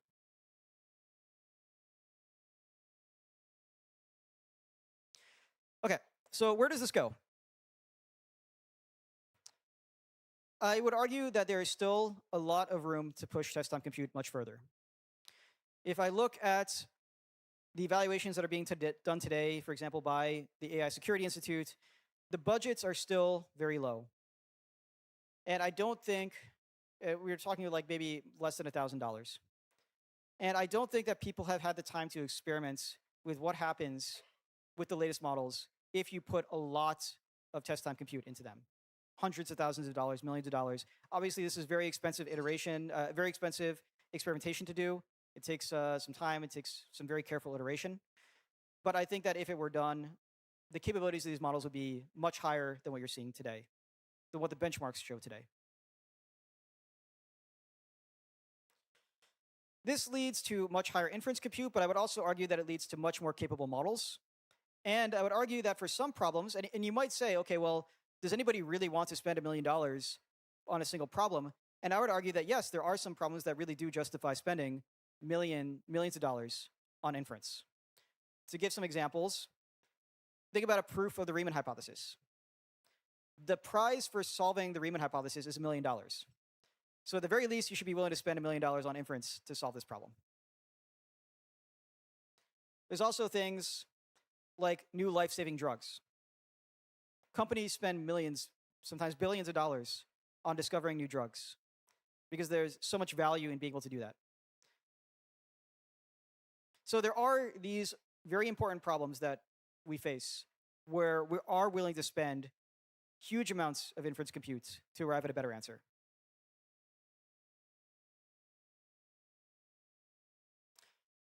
Finally, I do think that we are headed towards a world of agents that operate over extremely long horizons and are able to collaborate.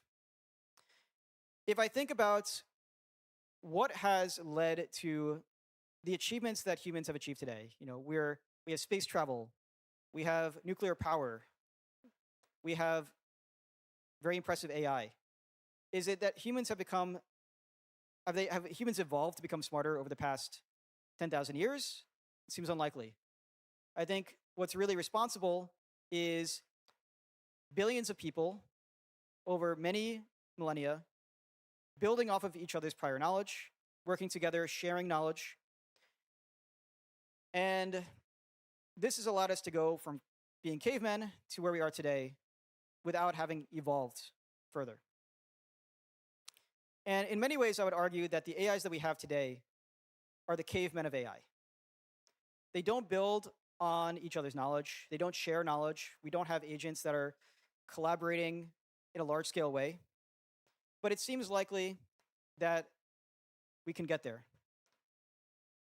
I would not be surprised if in the next several years, there will be billions of persistent AI agents that are all sharing knowledge with each other and are able to build on that knowledge and achieve much more than they are achieving today, even if they do not progress further in terms of their individual capabilities, which I do think will happen. And I think that in the same way that humans have learned to specialize, we will also see AI models specialize and leverage that specialization to be greater than the individuals. Okay, so in terms of concrete recommendations, one, I would argue that AI labs should publish benchmarks for newly released models, not as a single number for the benchmark, but as a function of tokens, cost, or time on an x-axis. OpenAI has already started shifting in this direction. I think it would be great if other labs did as well. Similarly, I think that benchmarks, third-party benchmarks, should track the amount of inference that's used by a model on their leaderboards. Or, alternatively, they could have an explicit token cost or time budget in the same way that if you take a standardized test, you don't just tell the person, oh, you can take as long as you want on this, you give them a time limit to do the test.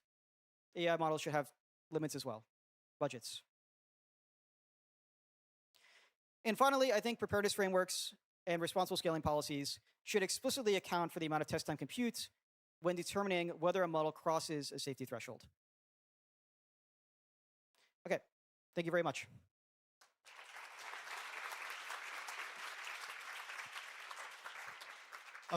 Thank you, Dr. Brown, for the inspiring keynote. Okay, so we will move on to the final session of this morning's program, the deep dive panel discussion. Today's panel will bring together leading experts from academia, industry, and research to explore how collaboration can accelerate AI innovation and strengthen the future AI ecosystem. As AI continues to advance at an unprecedented pace, close collaboration among academia, industry, and government has become more important than ever. Are we setting up the stage? Yes. Okay. So, through today's discussion, our panelists will share their perspectives on the latest developments in AI research and innovation, as well as the opportunities and challenges that lie ahead. We hope this conversation will provide valuable insights, encourage meaningful dialogue, and inspire new ideas for future of AI. So I would like to invite today's distinguished panelists to the stage. Professor Leslie Kaelbling, Panasonic professor at MIT. Okay. Dr. Noam Brown, Vice President of Research at OpenAI. Professor Kyunghyun Jo, Director of Global AI Frontier Lab. And Emily Black, Professor at NYU. So please welcome them with a warm applause.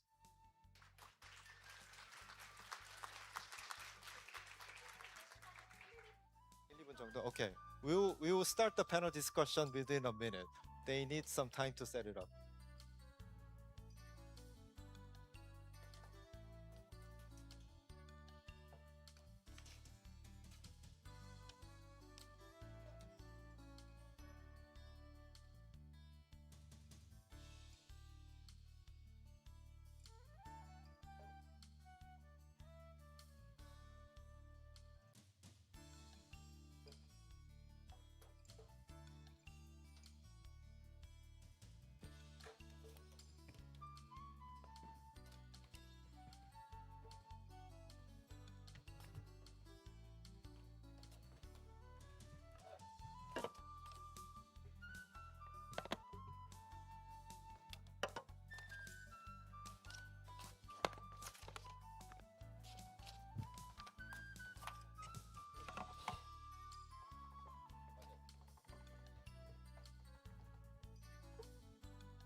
So I guess we need to start now. So we have distinguished panelists from diverse backgrounds. 4 professors, one from Frontier AI Research Lab in the corporate environment. So this panel was very difficult for me to prepare. I mean, this moderator note is actually, I think it is version 7. I had a very difficult week for preparing for the panel, but actually, although this stage is very formal, I want our discussion very friendly and informal. And at the same time, we have many students and young researchers in the audience who are doing research in AI. And often we need to provide a proper leadership and mentorship so that they can grow up to be leaders in the next generation of AI research in the global field. So, so that's like setting the stage. And in this context, I would like to focus on a question that is especially important for the researchers in the room. The question is, how do people learn to find important problems in AI research? Not only problems that are fashionable today, but problems that are deep enough to build a research career around and important enough to matter internationally at the same time. So Leslie and Noam have already given us 2 technical anchors for the morning. In the panel, I would like to connect these 2 anchors with Kyunghyun Cho's perspective on deep learning, healthcare, and AI for science, and also Emily's work on fairness, accountability, and auditing. So we'll proceed the panel in 3 rounds. First, I would like each of you to introduce your own open challenges in the field. Second, in the second round, how senior researchers help younger researchers develop taste for important problems. And third, what Korea should choose to build so that its AI talent can matter globally. Okay, so 3 rounds. So for round 1, I would like to begin with the technical frontier. Each of you work in an area where the progress is very impressive, but the deepest problems are still unresolved. For the audience, I would like to use this round to function as a research map covering the open challenges that you define your field now and why they are hard in a way that is scientifically interesting. So maybe we can start with Professor Kaelbling. Okay. Use the mic. Good.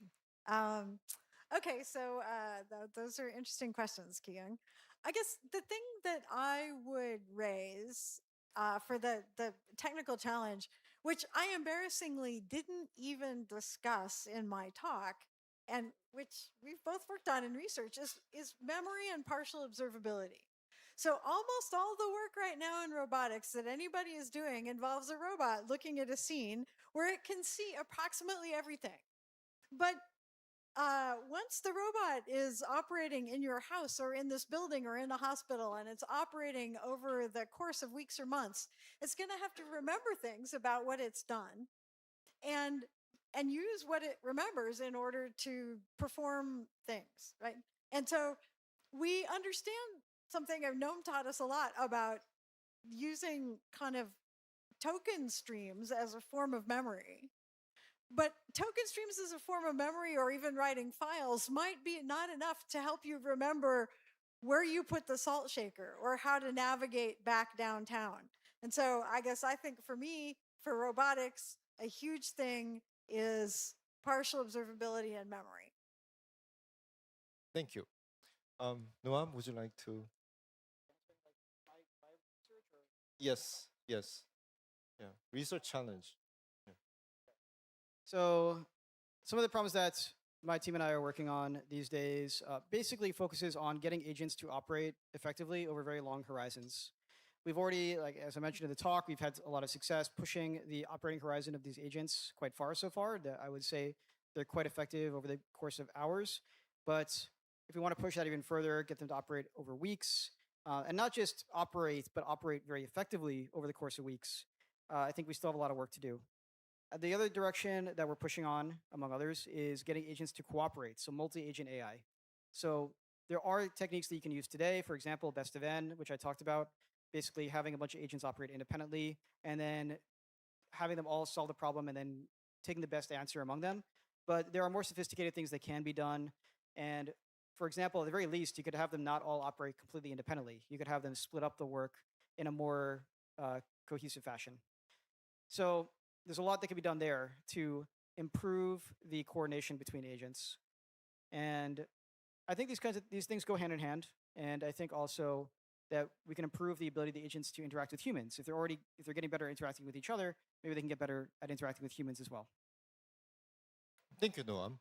Kyunghyun and Emily, you guys are very famous in the Korean AI research community, but maybe you can introduce yourself first and then talk about the open challenges you are tackling on.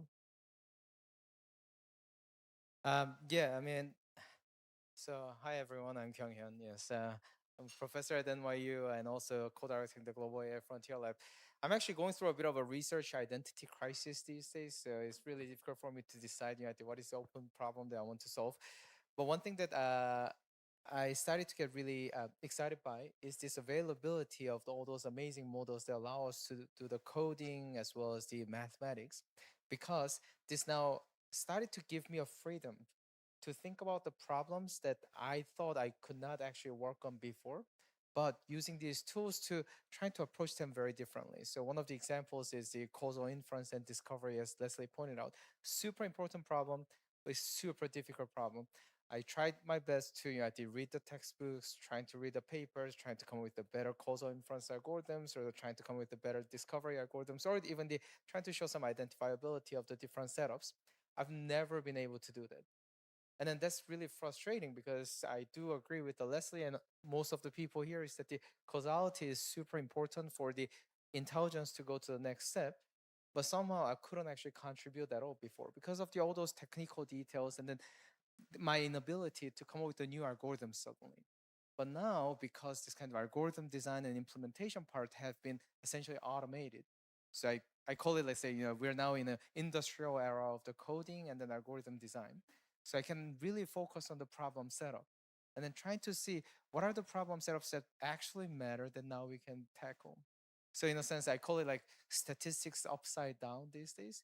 It's a very exciting era because a computational approach to this kind of inference algorithm design and then designing the algorithm is all just there, automated. We can now really focus on the real problems that we want to solve. That's the only thing that I can say because I'm really going through the identity crisis these days, yes.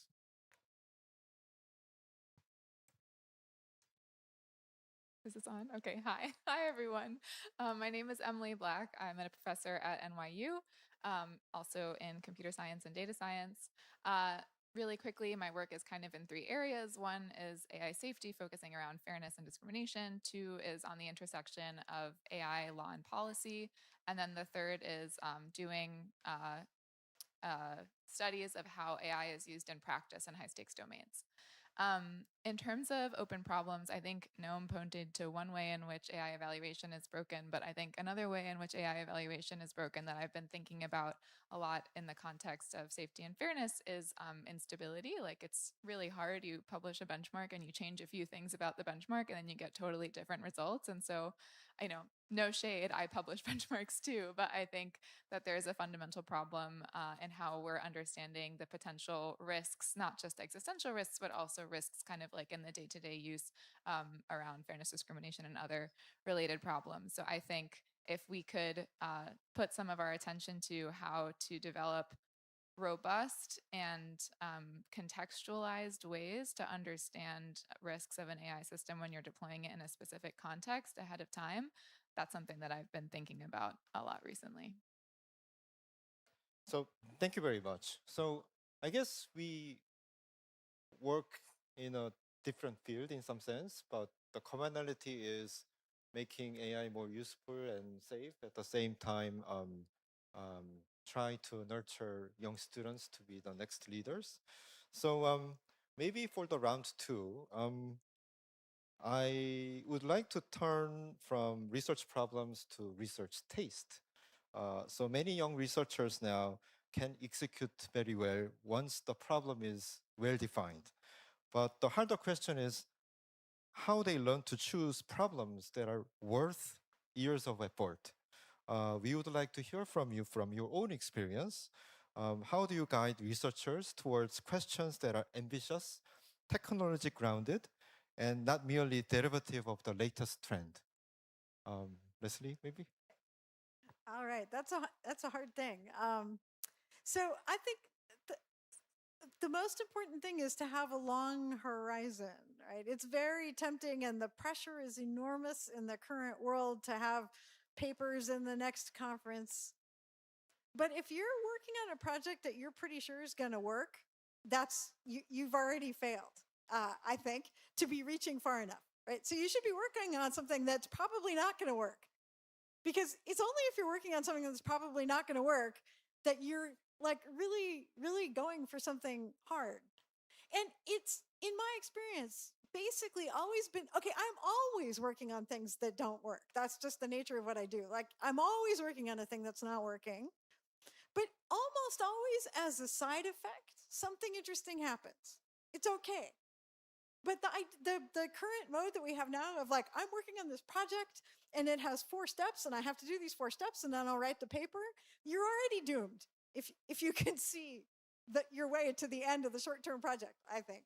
So I don't know, I try to goad my students to write fewer papers, to look farther into the future, to spend half a day a week with only a paper notebook, sitting on a bench and thinking about stuff. I don't know if it works, but that's what I try. You are in a different environment, Noam, right? Yeah. I mean, how do things work in OpenAI? Can you? Well, I can also talk about my experience as a grad student. I mean, I want to agree. I agree a lot with what Leslie just said. That I think it's important to be very ambitious with research. I think research is inherently a high risk, high reward endeavor. This is what we signed up for, and there is always this temptation to pursue the low risk, safe options. And I get it, you know, if you want to get a paper accepted, you want to be able to have a cool trip to a cool location. But I wrote a lot of papers in my PhD that have not mattered. And there were a couple papers that I wrote that mattered a lot. Now, you don't always know what those papers are going to be ahead of time, but I do think some of the papers that I wrote were, in retrospect, not very ambitious and I think not the most impactful. So I think a good rule of thumb is to ask yourself, what if you succeed? What if you succeed in this research direction? And if the answer is like, well, if I were to succeed and it's not a game changer, then it's probably not worth pursuing. It's worth taking the high risk, high reward direction. Sometimes there's also, and this is rare, but it happens, sometimes there's a low risk, high reward direction. And then definitely, yes, please go for that. But they're usually pretty rare. The other thing that I would say is, let's see, there's like a bunch of things that I could advise on. I think it's worth it. I think it's the best trait of a researcher is being able to update, is being able to adapt to new evidence. So there are a couple times in my career where I was pursuing one direction and I had actually like matured as a researcher going down that direction. So for example, I started in game theory. I did a lot of work on game theory. And eventually at some point I decided, you know, I think that game theory is still valuable, but I think this direction of, you know, for example, scaling test time compute, I think this is very undervalued considering the level of impact that I think it could have. And I was not an expert in scaling up test time compute. I was an expert in game theory. But, and there was a question that I had to make of, well, do I just stick with game theory because that's what I've done for my whole career, this is what I'm the expert in? Or do I make a switch and pursue the direction that I have high conviction in? And I think I'm very glad that I chose to make the switch to pursue what I had conviction in. And I think that's usually the right choice to make. So I think Leslie, I think that you start really strong, and then Noam, you follow even stronger. So it's really difficult for Emily and us. Yeah. Okay, so but I have a very concrete thing that I want to share with maybe some of the students here, perhaps. And then since Kyung, you introduced me as working on the AI for science, whatever that means, right? Is that the one thing that students shouldn't work on at the moment is this, or even the startups as well, is this hypothesis generation. There are a lot of papers coming out of using it. Oh, we did this and that with, let's say, GPT 5.5 or some other models, and then these are actually generating these amazing scientific hypotheses. Sometimes these come in the forms of these are amazing, let's say, ligand small molecule designs. They are going to do this and that, protein designs or whatnot. Or they said, oh, this actually created this kind of amazing paper. All they need to do is do some kind of evaluation and experimentation. But that's the point, is that unless some of these ideas are actually tested, and then a lot of the ideas are tested using the same platform so that we can get a statistical power on whether this platform actually works better or not, this hypothesis generation approaches are kind of like completely a moot point. It's actually a waste of time, waste of energy, and then a waste of the kind of, let's say, intellectual intellect as well. And then this kind of connects to what Noam you're talking about, was the evaluation, because at the end of the day, the ideas that we execute very rapidly, thanks to all those automated, let's say, approaches to the coding, and then you have the learning and whatnot. If you don't evaluate these ideas, those are just fantasies. And then I think there are too many of, including myself, actually, we're actually wasting our time on this kind of fantasy generators, and then they're trying to get those fantasies generated, published somewhere, and when almost no one is actually ever going to read and then nor to understand it. So I guess my thing is that I don't know, the taste is for everyone to have their own, right? So I'm not going to say which taste is better, but I think the hypothesis generation is one thing that no one should work on.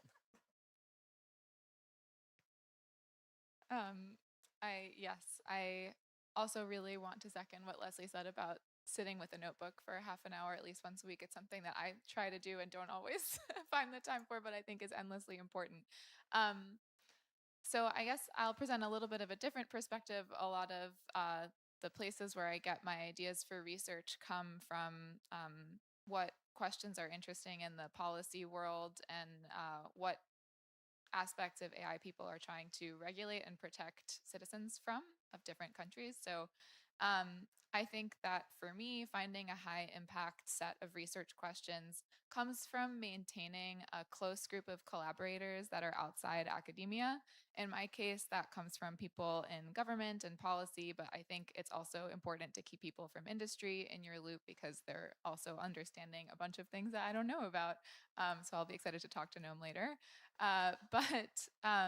Yeah, I think that there have been several times in my career where I didn't even realize that something was on the radar of a group external to me. So say like I work a decent bit with people who used to be on the Equal Employment Opportunity Commission. They would tell me about their fears of certain kinds of models in the employment space that I hadn't even thought of yet. But that ended up being a very fruitful sort of line of research that I was able to pursue. And sometimes within those questions that maybe are not technical on their face, you can find interesting technical things within the problems that people outside of academia are worrying about. So I think that that's where I get my best problems from. Okay. So maybe side question. So I think people are increasingly using Codex or Claude more often than working with students, for example. So in some sense, students are competing for the attention from the advisor with AI. I guess you guys are sort of experiencing the same thing. And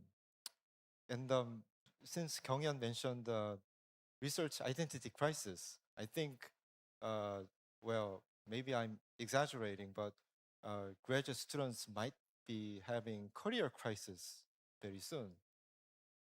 You are not. So if you were graduate students again, what would you say to younger graduate students here in the era of, in some sense, AI being the companion at the same time, competition for attention from your advisor. Maybe this time start from Emily. You said if I could do graduate school again, how would I approach my use of AI as a student? Is that the question, basically? Okay, cool. It's a really good question. I think obviously it's really important to know how to use the tool to speed up your work, but at least I personally would still invest. I know it's hard, as much time as I could stand to try to learn the basics before turning to AI for certain tasks. I think that, you know, AI can be a useful tool for learning in some contexts. And I think Kyung-Hun has actually really been a leader of that at NYU. So I'm excited to hear what he has to say.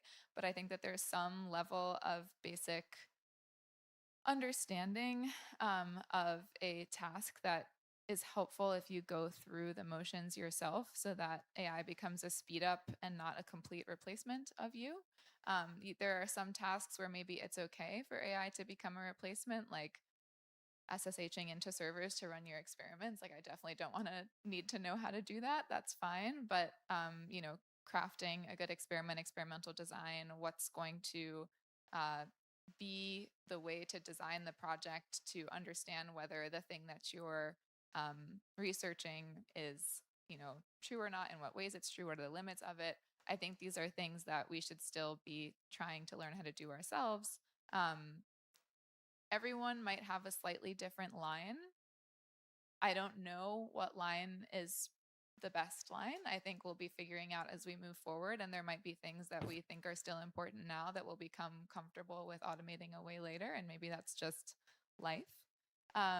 But I think at least for the current moment, it's important to have that time with your notebook, both for research but also for your own education.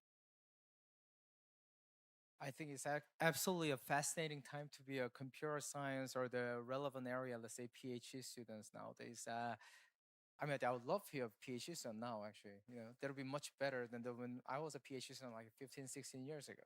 The reason is that I think the computer scientists in general and then our education is stuck in an old era where what we tell our students to do and then what we do has focused too much on this kind of as an intermediate stage that is at the between the problem specification and then evaluation.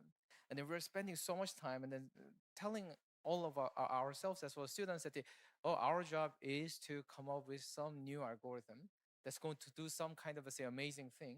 But this process is almost art more than science. Thereby, we need to think a lot and then we need to be creative and whatnot. When in fact, the real thing has always been what is the problem we want to solve, what those problems are, and then how are we going to know that the solutions we come up with are actually going to work well. And then now, because this intermediate stage is largely being automated or made systematic enough to the point that we can really focus on the things that we really care about. What is the problem that we want to solve? We're computer scientists, we're problem solvers. Finding a problem is what is kind of a human thing in a sense that because we solve the problem that we want to solve. On the other hand, how to solve them is not really our taste or what we do. It's something that needs to be just be done systematically and then correctly based on our decision on how we're going to evaluate the goodness of it. Maybe it's going to be just the accuracy. Maybe it should be the combination of the accuracy and efficiency. So in that sense, amazing time. If I were a PhD student now, I'll be just like fully leaning on the codex or the cursor and then kind of skip this intermediate step and then really think about the problems and then how we evaluate them and then just go deep into that one. So I am a big believer that AI today is a complement to humans and to human expertise, not necessarily in competition. I myself have hired 4 people for my team in the past month. I have 2 more offers out currently. If I was convinced that AI is replacing human researchers, I would probably not be doing that. I do find that I am much more productive now using AI than I have ever been in my career. I do think if I was a grad student today, I would be way more productive than I was as a grad student. And that's a really valuable, it's incredible. But it doesn't replace everything that I can do or that my colleagues can do, my teammates can do. And I don't think it can replace everything that a grad student can do. And so I'm not a professor at a university. I don't have grad students, but if I was, I would expect that I would still be hiring, taking on just as many grad students as before, and just expecting them to be a lot more productive than in the past. So I hope that will continue to be the case. I am optimistic that there will be at least a very long period where these things will continue to be complements to human ability, and I think it's a great time. Yeah, I agree. Okay, so first of all, I take on graduate students so that they will teach me and surprise me and make me think new thoughts. That's always been true, and it's still necessary. So if I could, if somehow me talking to Claude, which I do, if that could somehow replace graduate students, then I think I'm using graduate students incorrectly, right? What you get out of them is ideas. What you get out of graduate students is being popped out of the current rut that you're in, I think. So there's that. And yeah, I think, I was just thinking, maybe, I don't know, when the first compilers came out, were people sad that they couldn't do assembly programming anymore? Like, I don't know, maybe they were. The punch card operators. Were they sad? I don't think so, Okay. So if the tools get to be so good that they just raise our level of abstraction, then it's awesome, right? And we can try newer things. And it's true that it will put even more emphasis on a part of the research and development process that I think is, in a way, the hardest, and also the hardest to teach, which is like the word problem skill, right? The going from, oh my gosh, there's this mess out here, which I would like to try to solve, but I need to articulate the problem well enough so that I know what a solution would be if I had it, and all that sort of stuff. And so we're going to have to get better at that, and we're going to have to get better at teaching students to do that. I don't know how to do that, but I think that that's going to be even more important than it used to be. Okay. So the last round is about bringing our discussion in the context of Korea. It's not a question about national promotion, but rather, any serious AI research ecosystem has to choose which problems we want to make it, unusually possible. So, so if Korea wants its AI talent to matter globally, well, I think we already do at some level, but matter globally. What kind of hard technical problems should we decide to work on, and what kind of a research environment would train people through those problems? That would be questions, but I understand it will be very difficult to some of you. But maybe I can start with Kyunghyun, because you have Korean background. Yeah, that's true. Actually, I'm a Korean, so that helps. So of course, the nice thing about research is that we don't really need a researcher. Being researcher is that we don't really need a guidance from the people who on what we need to work on. We can actually come up with the new problems ourselves, and then we are probably more qualified to actually come up with the research directions than most of the other people, especially the policymakers and so on. So I'm not going to talk about what we need, what I think we should do, because each and every one of us actually sitting here has something in their mind. But I think I want to say something about this kind of weird defeatism we have in Korea that I noticed is that whenever there is some new ideas or the new directions that are very prominent that is actually being pursued by the major tech companies such as OpenAI and whatnot, one of the very quick, let's say, reaction I see from Korean, let's say, policymakers, researchers, investors, and startup founders, as well as these jabbers, the big companies as well, is that they always trying to come up with an excuse to avoid doing so. So I don't know if you have noticed is that there's a large-scale models that are being pursued by, let's say, OpenAI and Anthropic and Google and whatnot. A lot of the discussions that I'm being actually invited to and then there's always this excuse about why we shouldn't do that. Why we shouldn't do that, and then why we should do something else that's not going to actually be in competition with it. which is fine in some sense. The resources are always limited, so everyone is trying to do the resource constraint optimization. But I think there is a weird inherent fear that we cannot actually be at the real frontier of this kind of development. And then that actually prevents, and then that actually discourages a lot of the students as well as the young professionals from actually wanting to stay here in Korea. And then there's a reason why most of the students that I talk to here as well are all looking forward to actually relocating to, let's say, Silicon Valley, relocating to New York, relocating to somewhere else. That's because there is a kind of a, I don't know, unspoken rule about how our ambitions needs to be kept already at a very low level, to the point that the students and the young professionals can sense, even though they are not the ones who are setting it, they can already sense it and they want to escape. So I think that we need to avoid, to overcome this kind of defeatism that exists within the country. Now, it's not only for Korea, it happens everywhere else as well. But that, I think, is actually really limiting how much we can do. So maybe Emily, um, to give you a little bit of context, did you know that Korea is the first in the world to have a AI Act in the world? EU started, but they got delayed, and somehow we got the first one. So we are the first one to have an AI Act as a legislation. So maybe in that context, studying about fairness, safety, maybe something like that. Yeah, absolutely.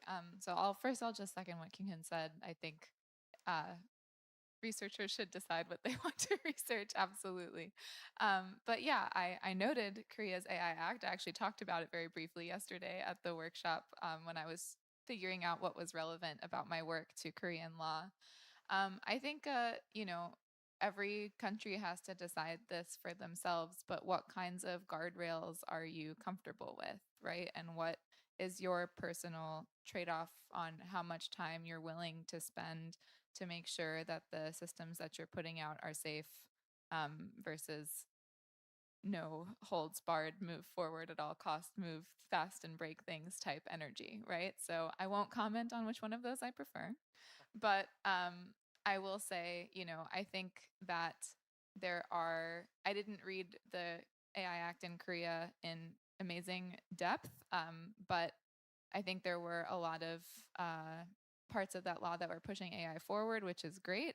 I think, as has been the overall challenge that Korea, the EU, and the US are also facing, figuring out what goes in an impact assessment and how to build a requirement of some form of transparency that people using AI or AI systems or deployers using AI systems in high stakes contexts like employment, credit, etc., have to make public is a big choice. You don't want to make it burdensome. I definitely don't believe in burdensome regulation without an actual effect. But there is something to be said for figuring out what information you need to know to make sure people aren't willingly or unwillingly discriminating or bringing about more harm by the use of these systems. So I don't think anyone's figured it out yet. I think that's part of why the EU Act has been delayed, is because they're trying to figure out what the actual regulations will be. But I think from the research perspective, we should definitely be thinking about stability there. And I guess my one piece of advice, as you're fleshing out those regulations of what those impact assessments should actually be, which I think were also called for in the Korea AI Act, is robustness around whatever thing you're testing, right? Don't just give one result, please. Like, try a bunch of different domains of trying to get at the same thing and at least show a pattern of good behavior before releasing something. So that's all I'll say. Thank you.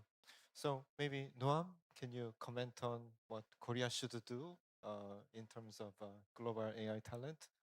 You Sure. guys have new OpenAI office set up last couple of months ago, right? So I'm looking forward to visiting it. Yes.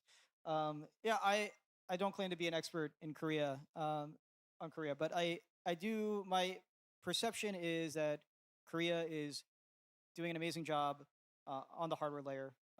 Is global leader, very impressive work, and obviously it's like been an incredible year for for this. And I think this is something that I think is consistently underappreciated. That the reason the fundamental reason why AI has progressed so much over the past decade is because of the infrastructure build out, is because of the the chips and the power and and everything.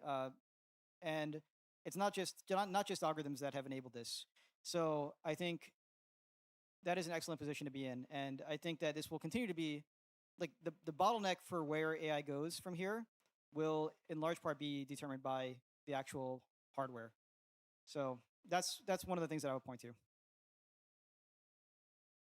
Okay, I'm going to end with a totally different take, which is, okay, so we did this AI thing and it was awesome, right? We have these particular kinds of neural network architectures and particular kinds of hardware, GPUs and so on.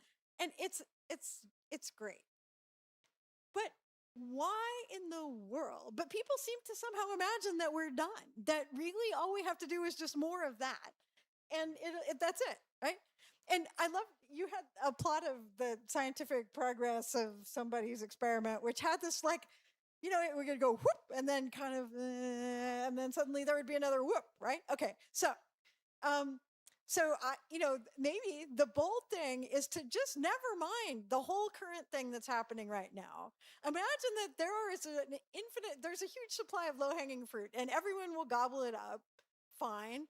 But think about the thing that's going to be in 10 or 20 years, the giant leap that's totally different. The AI that doesn't work the way the current AI does. The hardware that's like some crazy amalgam of biological stuff and silicon. I don't know, think of like crazy stuff. And then you have the chance of just having a massive impact with like no money. So I don't know. I think do something really just nuts. Okay. I'm sorry, we are just heating up, but the time is running out. Okay, so maybe we can take one or two questions from the audience. If you'd like to address some questions to one of the panelists. 네, 저쪽에 혹시 마이크 좀 드릴 수 있을까요? 네, okay. Hi, my name is Lindsay Lee. Thank you for your presentation. I can tell you're very passionate about what you're doing. I have one specific question about your research. It could be maybe answered by Professor Kaelbling or Dr. Brown. So I heard my takeaway from your keynote speech in this panel discussion was you emphasize efficiency, whether it's time or machine learning. So my understanding is that, as a user of AI, whether it's robotic or LLMs, we want the models to be more convenient and intuitive to the users, right? Well, what I could not figure out is that if you have any existing ethical boundaries, any guiding principles concerning your research, if there are any.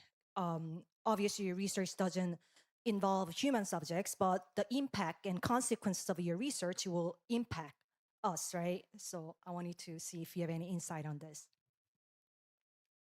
Thank you. So embarrassingly, no. Like, my entire life I've been trying to make robots work better, and they still work not at all, really roughly, and I'm still trying to make them work better. It's absolutely true that if they do start to work better, they will have an enormous social impact. But I'm just embarrassingly bereft of ideas about that. Is the question about ethical concerns about the economic impact specifically? Okay, yeah. I think that this is an important issue, and like one of the things that I mentioned earlier is I think we're in a lucky spot where the AI models are complements to humans, and I think that is in some ways just like a natural consequence of the technology. It's not like AI models are just like substitutes for humans and they're just getting better. Like I suspect what will continue to happen is that the AI models will improve in some ways faster than others, and so we will be in this like very long period where the AIs are going to be much better than humans in some ways, but actually much worse than humans in other ways. And I think they will get better across the board, but I think they will continue to be worse than humans in some ways, and for that reason be a complement to human skill sets. And I think that is the ideal scenario. And I think we can shape that future to some extent. And I think that one of the things that I want is for us to focus on how do we make these things the most effective complements to humans that we can, rather than the most effective replacements for humans that we can. Okay. So okay. 여기 또 혹시 질문이 하나 있는데 마이크 좀 전달.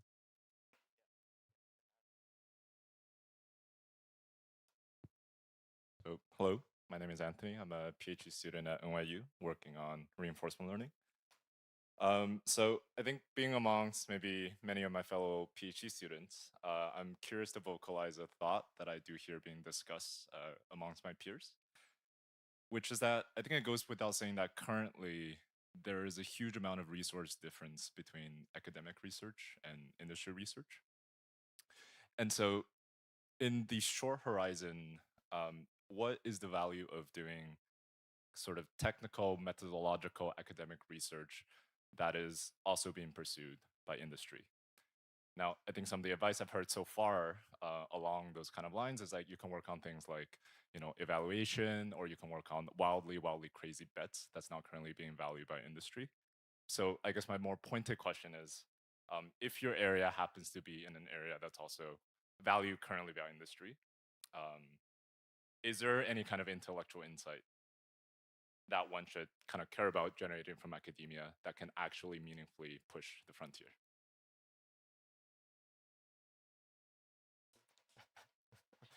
Should I go for this one? Okay. So I guess a few thoughts on this. One, as you said, I think there are some areas that I think just do not require a lot of compute to do research, and those there's no advantage that industry has over academia in this respect. I think evaluations is one that I point to pretty consistently for this, where I will look at external evaluations that people provide, and I think those are very effective, and they do inspire a lot of what we do in the labs. Now, and then also the advantage of academia is that you have way more freedom in academia than you will ever have in industry. Now, whether that freedom is valuable depends on, I mean, look, there are directions that we want to pursue. There are high risk directions that we want to pursue. And if the high risk directions that you want to pursue align with like the high risk directions that a major AI lab wants to pursue, then, you know, honestly, my recommendation is come work with us. At the very least, we'll pay a lot more. But there are directions that we're not willing to place high risk bets on, and that academia is willing to place high risk bets on. And I think academia is a great place to do it in that case. I think those are the main things. And I will say also, there's a lot of research that we do in the labs that in the industry labs that aren't just about using tons and tons of compute. For example, we do a lot of experiments initially at small scale, and then as they are proven out, we scale them up to larger scale. And so I think there is a way to have impact in academia where you don't have a lot of computing resources by at least doing the first step of that, or doing the small scale experiments and showing how the performance scales. And then there are papers that we've looked at where we see, okay, this is what somebody has done externally with small amounts of computing resources. It looks very promising. What happens when we use our greater computing resources to scale it up further? And so that's another angle to approach it. I can say something there actually. So I mean, you're at NYU, so we should actually talk back in New York. But that aside, so in my view, why do some of these companies have huge amount of the computing resources? Because a few years back, people started to realize finally, I mean, we should have actually done it a long time ago, that there is a almost perfectly predictable relationship between the amount that you invest in, let's say, compute as well as the resources, and the actual outcome, that is the accuracy or the perplexity. And what that means is that if it's predictable, and then if the outcome has a potential, let's say, financial or the monetary, let's say, benefit associated with it, then that's not what we should do at universities. That's precisely the thing that you need to actually make a company for, and then raise money, trying to build up the resources, and then pour in more, and then trying to build this kind of sustainable, let's say, business. And then building a sustainable business, universities are a horrible place to do so. We should actually proactively avoid it. So then what we need to do is that whenever we look at some of the problems, and then if it's so clear that there is going to be a kind of predictable, let's say, pattern, then you shouldn't actually do it in university. You should actually go out there and then make a company, or do some, or join you at the OpenAI, yes, and then you have to work there. So then, yeah, this is actually a bit of a sad thing. In particular, we are in the AI research area because we're very much driven by the statistics. And then in many estimators that we use or the problems we solve tend to benefit from having more data points and then more compute. However, that's not actually always true. There are a lot of, let's say, problems in, for instance, in individualized treatment estimation, effect estimation and whatnot, where the more does not necessarily help. So then what are the kind of problems that we can actually look into that we don't have the kind of predictable, let's say, relationship? And then I think that that's what we need to work out in the universities. I'll just add one more thing, just to talk about why academic freedom is so fun. You can be a huge contrarian, right? Like you can say things that an AI research lab would not want you to say. You maybe can even say things that your university doesn't want you to say, as long as you are a little bit more careful about it. So I love academia for this reason. And I think it's incredibly important. I also think, at the end of the day, people in research labs are just people and they won't think of everything. So absolutely you should be aware of what's going on in research labs so that you know what's happening there. Do an internship if you can, talk to whoever you can so that you know what are the kind of lines of thoughts that are happening in those environments. But maybe you are thinking about a different line of thought and then you can do your research outside and maybe it's brought in or maybe it's not. So yeah, they won't think of everything and you can say almost whatever you want. Leslie, you wanted to add something? Yeah, I mean, I guess, no, I would just add that, like, you're just as smart as they are. And there's no reason to think that you won't have a better idea. Okay, so one distinction that I think is useful to make, and that sometimes we as a research community mess up on in the conversation, and I try to be clear with my students, is that whether you're trying to sell an artifact or an idea or a method, right? So in the end, companies need to sell artifacts because that's the only thing that people will buy. And sometimes they invent methods internally so that they can make better artifacts. But we can all also invent methods and demonstrate them in small scales or do them in some other way. And if you invent an awesome method, which might even include theory, that gives everybody insight. And then it's industry's job really to turn the methods into an artifact. So be clear what you're selling. I hope that this answers your question. I guess this is time we should close up our morning session. Thank you very much for sharing your insights and opinions to young researchers and all the aspiring students here. So please welcome, please join thanking our panelists for today. Thank you very much.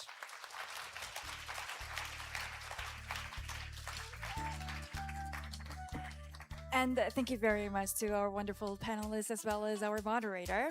So this concludes our morning session. Before we break for lunch, I have a few announcements to make. We have light refreshment and finger food prepared in the lobby, so please feel free to enjoy them.